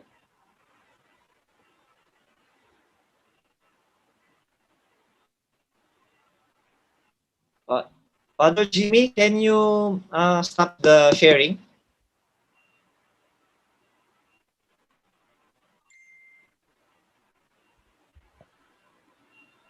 Father Jimmy? Sharing ng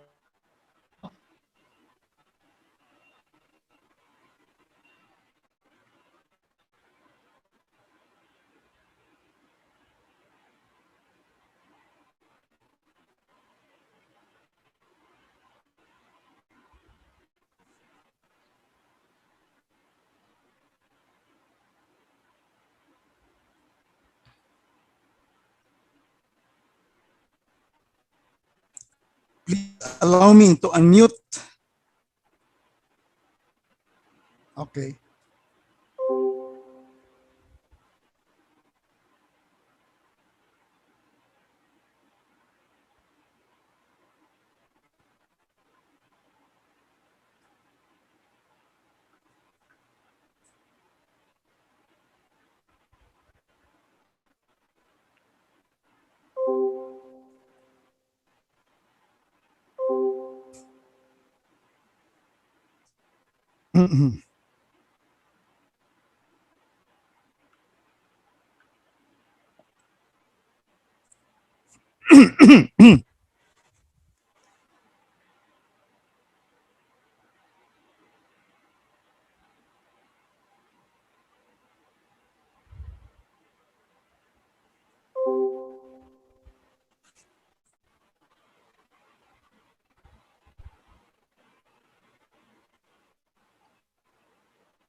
Go ahead, Father Alejo. We can hear you. Uh, can you hear me? Yes, we can Can you hear hear you. me? Yes, we can hear you. Okay. Let me share. Sorry. Sorry, gutom na ako. All right. Anyway. Okay. Whew. I don't know if I can handle this. What time is it now? Are you still okay? Hello? Yes, we're still here, Father. Oh, gutom na ako. Go ahead. Wounded Witnesses, Penitent Prophets. It's ongoing participant observation in the politics. My assignment, the assignment given to me is political involvement of priests in the context of current society. So, so Catholic priests encounter with political culture of violence. So the question is not whether priests should engage in political issues and why. This has already been explained a long time ago, but I'd like to summarize this. But the question more is how to speak out with confidence in the face of powerful populist attacks on the church's institutional weaknesses, attacks that are not totally baseless. So, paano bang maging pari sa ngayon na inaatake yung simbahan? Ayun. Yung ibang simbahan, di naman gano'ng inaatake. So, ang Catholic Church, hindi lang naman yung mga, mga ritual, yung buhay sa lipunan. And I would say, matagal na, pastoral exhortation on Philippine politics, sinasabi na the church and the priest will have to be involved in social issues because every human activity has a moral and political dimension. The church's mission is integral. Give us today our daily bread.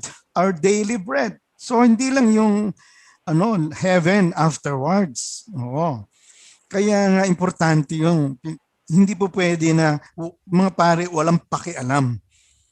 Oo. Kapag nagbibindisyon kami ng pinatay, hindi kami makinig sa kwento na paano siya pinatay. So the way of the church is the human person who is affected by politics. So ang kaharap natin ay tao, kapwa-tao, may kultura, may kwento, may katawan, may tiyan, nagugutom, naghahanap ng ninong, naghahanap ng ninang, naghahanap ng trabaho, at ito ay apektado ng kung paano isinasaayos ang politika. Kaya sabi ng mga papa, a good Catholic meddles in politics, and I hope priests are all Catholics.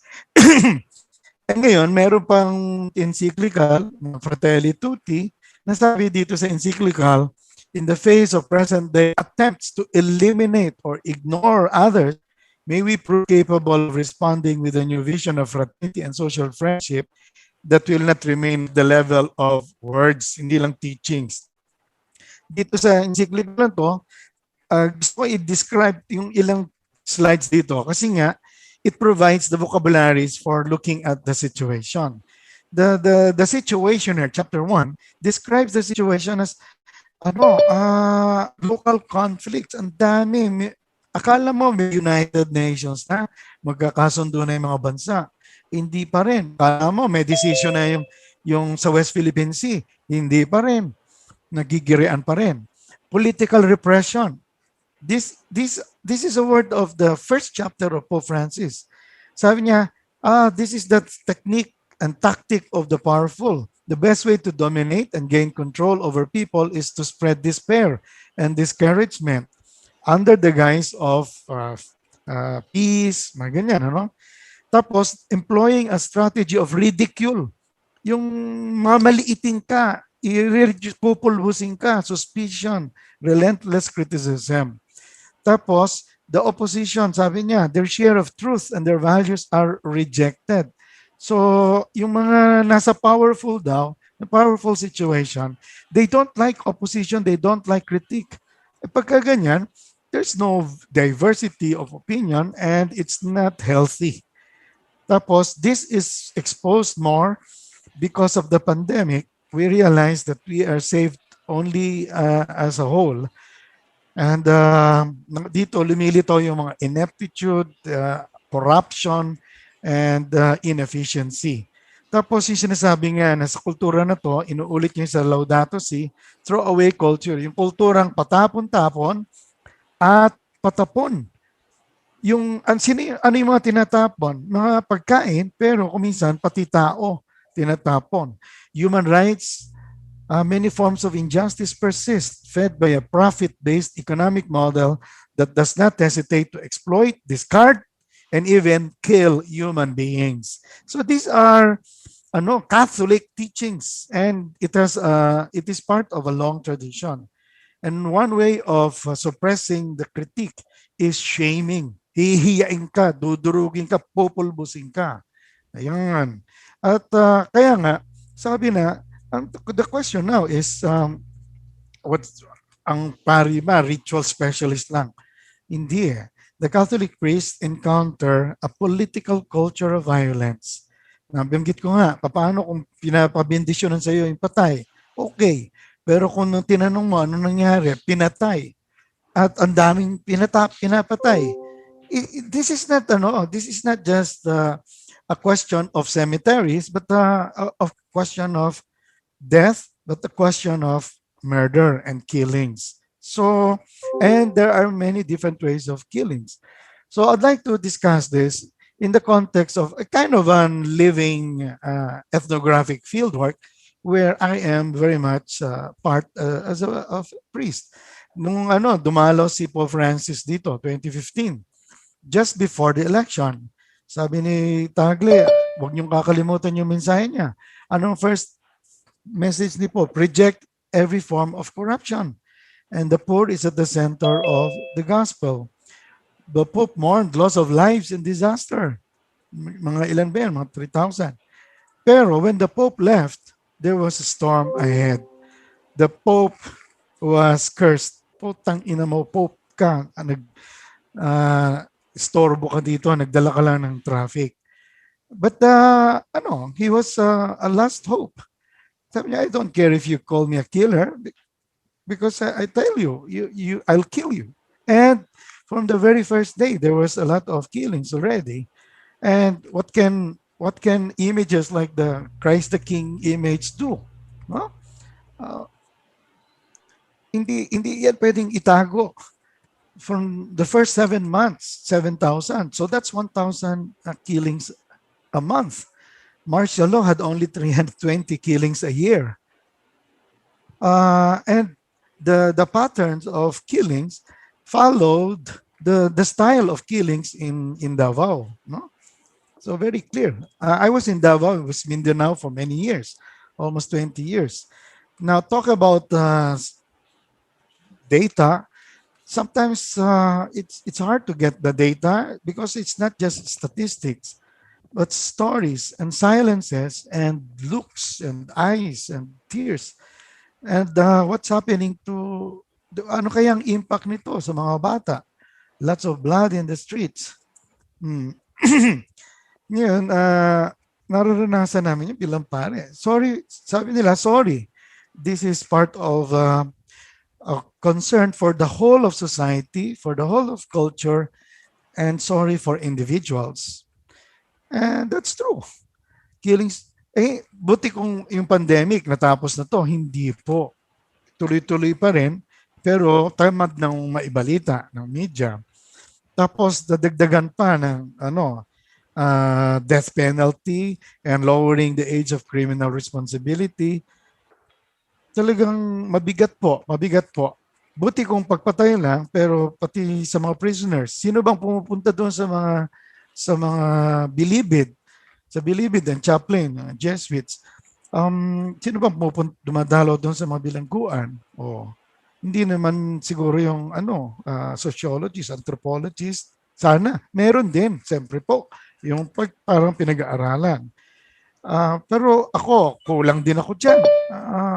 Pero trabaho din po yan ng So, ngayon, gusto sana na tumulong ng mga pare. Kaya lang, paano ba yun? Nababara eh. Church has done nothing but criticize. The most hypocritical institution is the Catholic Church. You build a chapel in your own house and pray there. You do not have to go to church to pray for these idiots. Don't believe your priest. They don't know anything. Ikaw, Bishop David, sige ka lang hingi ng kontribusyon. Saan ang pera ng tao? Ang gago, sige lang hingi. You see, there are so many abuses the church has committed. As I said, some of these accusations are not baseless. So how do you perform your being religious leaders? Now, brandishing the book, Altar of Secrets, meron naman talaga mga iskandalo. So, paano ngayon yan? So, ang normal, napatahimik, natameme.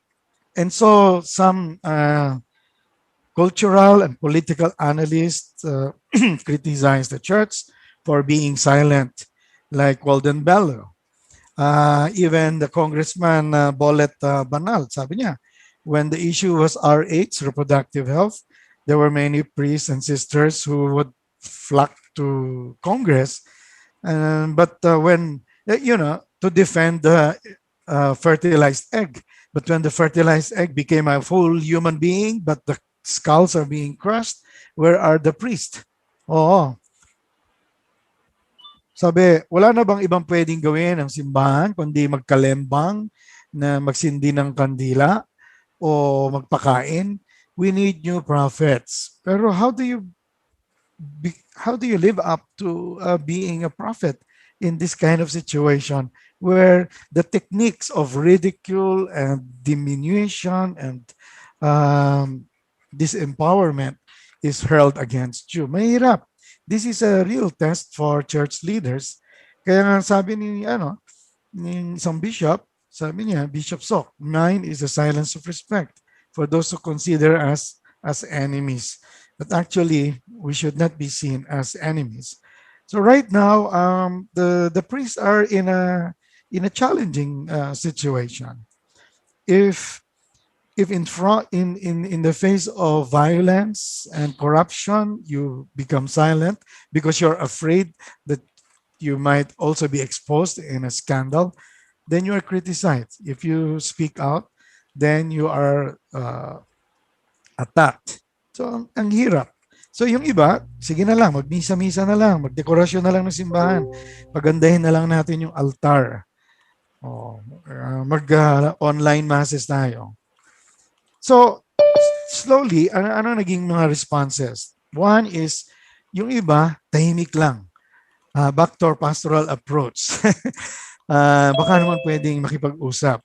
So, that's a pastoral approach. Yan. Pero, isang din naman, yung mga iba't ibang parokya, mga pare, sabi, kung ano yung pwedeng gawin na lang natin. Magpa-seminar tayo tungkol sa drug addiction. Let's reach out to the drug addicts. Let's organize the drug addicts and maybe they can help like this Unlockby program, reaching out to the former drug addicts to help the current drug addicts. Sa Cagayan de Oro, sabi nila, the church doors are open, you're welcome. And then the former addicts are asked to help out. Ganyan. Sabi ko, natatakot kayo mag-surrender sa police, come to us. Instead, mga madre, magbibigay ng psychological help, accompaniment to the youth so that they will not go into drugs. But slowly, there was also a series of official statements. Sabi, thou shalt not kill. Masama yan. And condemning murder. Church calls to end drug killings. Tapos debate on scriptural interpretation. May mga statements. Biggest line to say the drug war is against drugs. It's actually against the poor. So may mga ibang nagsasalita na.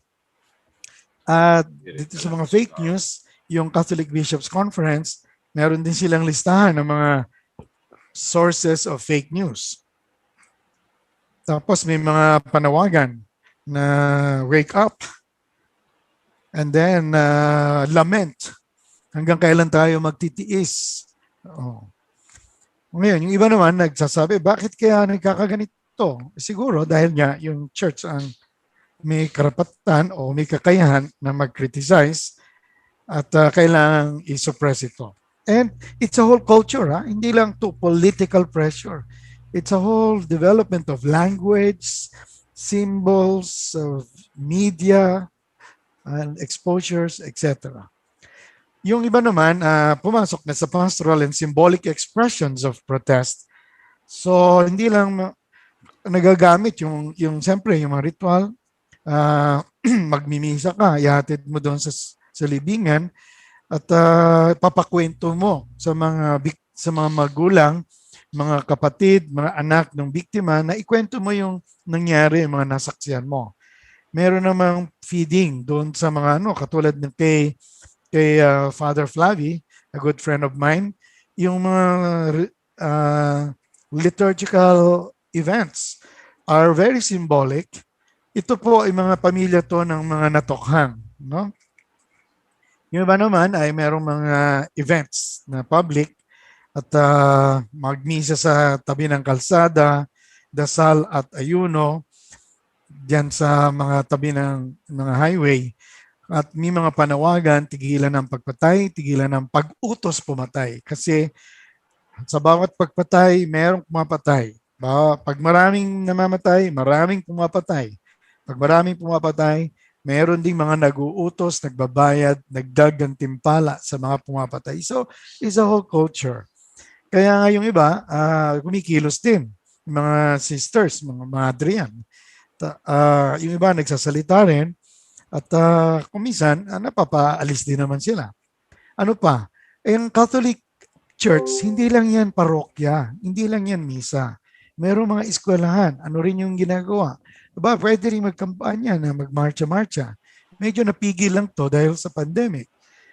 Pero naiiba rin yung mga placards ng mga estudyante. Mom she's against Marcos, stop the killings, and no to death penalty, mga estudyante. Tapos eto na naman, meron namang anti-terror law, which is we petitioned against it, but now it's being practiced, no? Tapos ang Catholic Church hindi lang pare, mayroong mga lay movements diyan. Ano naman ginagawa nila? Kung minsan sumusuporta naman sila. Malaking suporta. We support our bishops, our shepherd. I am a Catholic and proud of it. We, the faithful, are at your doorsteps. Purple Cross Movement. So may mga pagkilos naman po. At sa rally, kasama sila. Okay? Now, itong dasal at ayuno, ang karamihan ay trabaho ng mga kababaihan. Matatapang itong mga kababaihan. At may protesta nga sila. We are not a nation or a culture of killers. No to death penalty. That's what, recently, a few days ago, may mga statement na ganyan. Yung iba, ginagamit ay visual communication and mass media, photography, na very powerful. And we need to have anthropological studies of images of death and dying and mourning, plus discussions in even films. No? So sana yung pag-aralan din natin film, hindi lang yung mga pagpatay ng baboy, etc. By the way, almost 20 years din ako sa Mindanao. We have plenty of experiences like that. And ito nga sa Mount Apo experience ko, ginawa na po ang libro po. No? Pero dito sa contemporary issue, there are so many things that we could study anthropologically, the use of symbols, and we can apply all kinds of theories. And popular religiosity. I suppose, I will discuss this in the next conference on the character of Longhino, the, the, the Roman soldier who witnessed the resurrection of Jesus, and he refused any bribe to suppress the truth. That's why I'm canonizing him as the patron saint of whistleblower.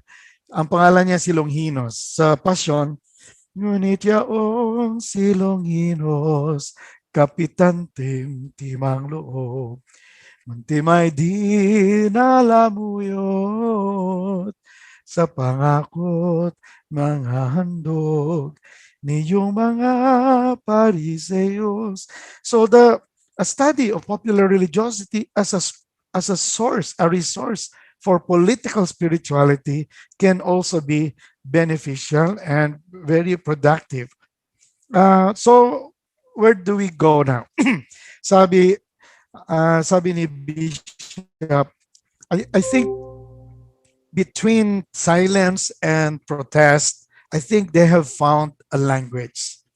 We, your bishops, are deeply concerned due to many deaths and killings in the campaign against prohibited drugs. This traffic in illegal drugs needs to be stopped and overcome. But the solution does not lie in the killing of suspected drug users and pushers. An even greater cause of concern is the indifference of many to this kind of wrong. It is considered as normal. And some academics, parang it's not an anthropological study, pero meron din naman. We in the church will continue to speak against evil. Ito, maganda nito. Even as we acknowledge and repent, we are penitent of our own shortcomings. We will do this even if it brings persecution upon us. We will have to pronounce what is morally and culturally right and denounce what is morally and culturally wrong, even if we get exposed in our own wrongdoings. I think that is the key now. The linguistic and cultural vulnerability requires that the priest should not just be silent or be wounded healers, but should be embarrassed of their own wrongdoings, our own wrongdoings, but at the same time, we continue to be prophets.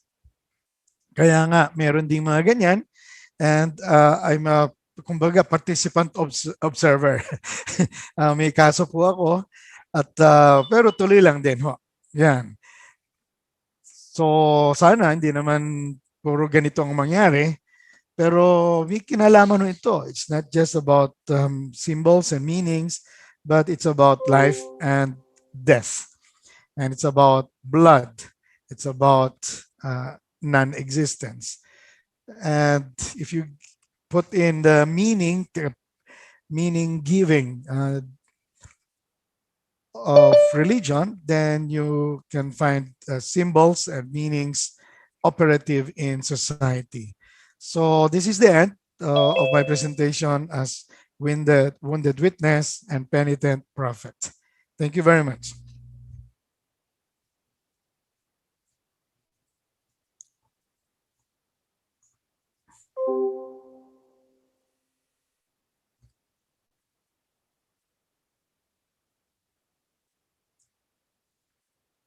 Tapos na po.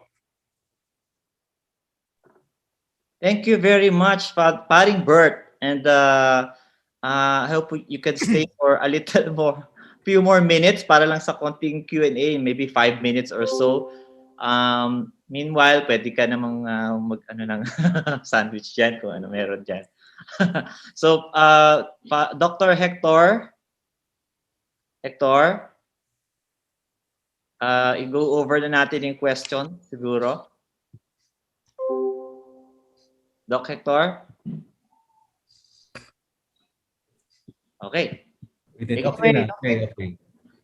Okay, so I will just read some comments and connect it to two questions for our panelists to answer. Okay, ito. Number one comment, kahit na mag-reduce yung pari, okay, based ito dun sa first presentation, parang privileged position din yung priests. Okay. And then yung second comment, I'm coming po from concern of anthropologist priest as a cultural critic, also ethnographer and observer. Anthropology for priests is only a tool for modern evangelization, for understanding, okay, so, and also for some political agenda. Where lies the positionality of anthropologists for ethical pursuit for truth in expanding knowledge about religion more than understanding between the reduced? Okay, so any one of you can answer. Or do I have to repeat the comment or questions?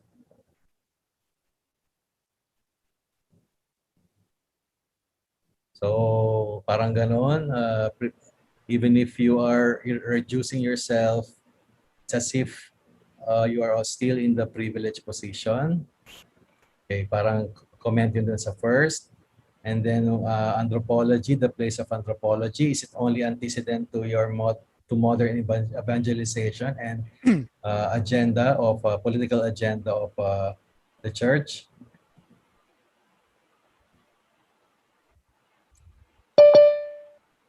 Maraming, okay. Sir Heck.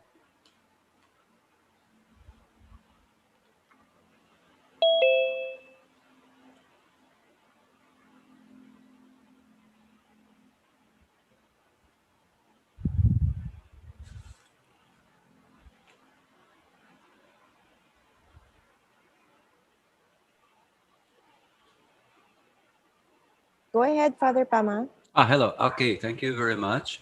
I'd like to respond to the question regarding positionality. The way I ended the talk is really, it's an imperfect positionality. You do not find at any time perfect moment whereby you are able to really totally touch base in the sense that you have disrobed yourself of your position. In other words, any position you take will be inherent in who you are, in your identity. So the way I look at it, truth telling means really understanding who you really are, and also means saying no with respect to those that you cannot do. So it's about accepting the truth of one's limits, not not not, and for that matter also the rest of the audience. Meaning, there's no Superman, Superwoman position whereby we can explain everything. The best approach should be the approach of limits, the limited positionality of the ethnographic subject, and the attempt to be able to listen to people, and yeah, something like that, and the narrowing of the gap between the subject position, not just of a priest for that matter, even a professor going to the field will encounter the same problems of positionality. So this lessening of the gap, the attempt to lessen the gap, the attempt to communicate the truth of oneself for what one has embraced, one's confessions, one's belief systems, one's religion for that matter. Then the attempt to communicate that with respect is, I think, the goal of anthropology, which is dialogical. Okay. What about you, Father Alejo? Dito po sa libro ko na Generating Energies, meron pong chapter 2 o study 2, The Descent of Mount Apo. Kinukwento ko po yung difficulty and challenge ng positionality and personality of the researcher. Especially in my case, who happened to be a priest. So I was rejected by the tribe. Number one, because I was a Catholic priest. Sabi nila, ang Catholic priest, Catholic, wala namang Catholic ko doon sa kanila. So baka makagulo daw ako. Catholic daw ay malapit sa komunista, sa mga aktivista. So baka ma-militarize sila. Pangatlo, Tagalog daw ako. Sabi nila, yung mga Tagalog, mga from the north, nangaagaw ng lupa o namimili. Yung pang-apat, sabi nila, researcher ka. Sabi nila, ano ba napapala ng mga tao sa researcher? Kumukuha lang sila ng datos, tapos napapublish, nakakaroon sila ng degree, napapublish yung kanilang mga ginagawa, wala namang napapala ang researcher. So for 4 major reasons, I was rejected in pitching my tent in within the tribe. But I was allowed to come in if there is one household who would open the door for me. So that's why I was able to continue. Pero ibig sabihin, yung positionality, halimbawa being priest, kuminsan it's a burden. So madalas, it's a privilege, pero kuminsan naman, it's a burden. And hindi ko na ipapaliwanag lahat, pero I would like to invite you to read my chapter 2 here because I learned a lot from the tribal groups because they, in explaining why they had to reject me, they were revealing a lot of their learnings from their encounters with outsiders, including the Catholic Church na hindi santo. Okay. Si Jimmy, Father Jimmy. Yeah. Si Doc. Yung question na, Father Jimmy, yung question na ang anthropology daw ay tool lang ba Yeah. para sa modern evangelization sa parish work mo? Okay. Anthropology is really at the heart of mission of the church. You cannot evangelize, or maybe in the old ways of evangelization, it's kind of hegemony. But if we go back in the Christ's time, the biblical the life of Jesus, it's about God engaging in dialogue with the human beings, and that's an issue about in anthropology, and that's why I mentioned doon sa aking presentation na before we educate the people or evangelize the people, we should be evangelized by them first. We should understand their culture. At it should not be something new na way of evangelization because it should be done that way. Dapat noon pa ganyan na. So I don't think, maybe ngayon ay sinasabihing bago kasi hindi yan na naranasan noon. Pero nung panahon ni Kristo, anthropology is already at the heart of his mission. Even in interpreting the Bible, for example, we have this we call that the anthropomorphic tradition of the biblical writings. So anthropology is really important. It's a vital part of evangelization, especially if we deal in dialogue with people, and we call it prophetic dialogue. That's why Father Albert is right in saying that engaging in politics, that's part of our mission as a prophet. So engage in prophetic dialogue with the world. Okay, so thank you very much, my co-host, Dr. Tatel. So I guess we can only accommodate 2 questions and a comment, no? Okay, so thank you very much on my part. What about you, Dr. Tatel? Thank you very much also sa lahat ng speakers natin and saka mga nag-stay pa. Maraming salamat. I just want to announce siguro yung next panel at 2:30 about the church and the state. Just look at the poster na lang what's the complete official title. But it's about the church and the state later this afternoon. And then we will have a keynote by Michael Tan later at 4, and then closing ceremony. Thank you very much. Enjoy your midday lunch. Bye. Thank you, fathers. Bye. Thank you, sir. Thank you.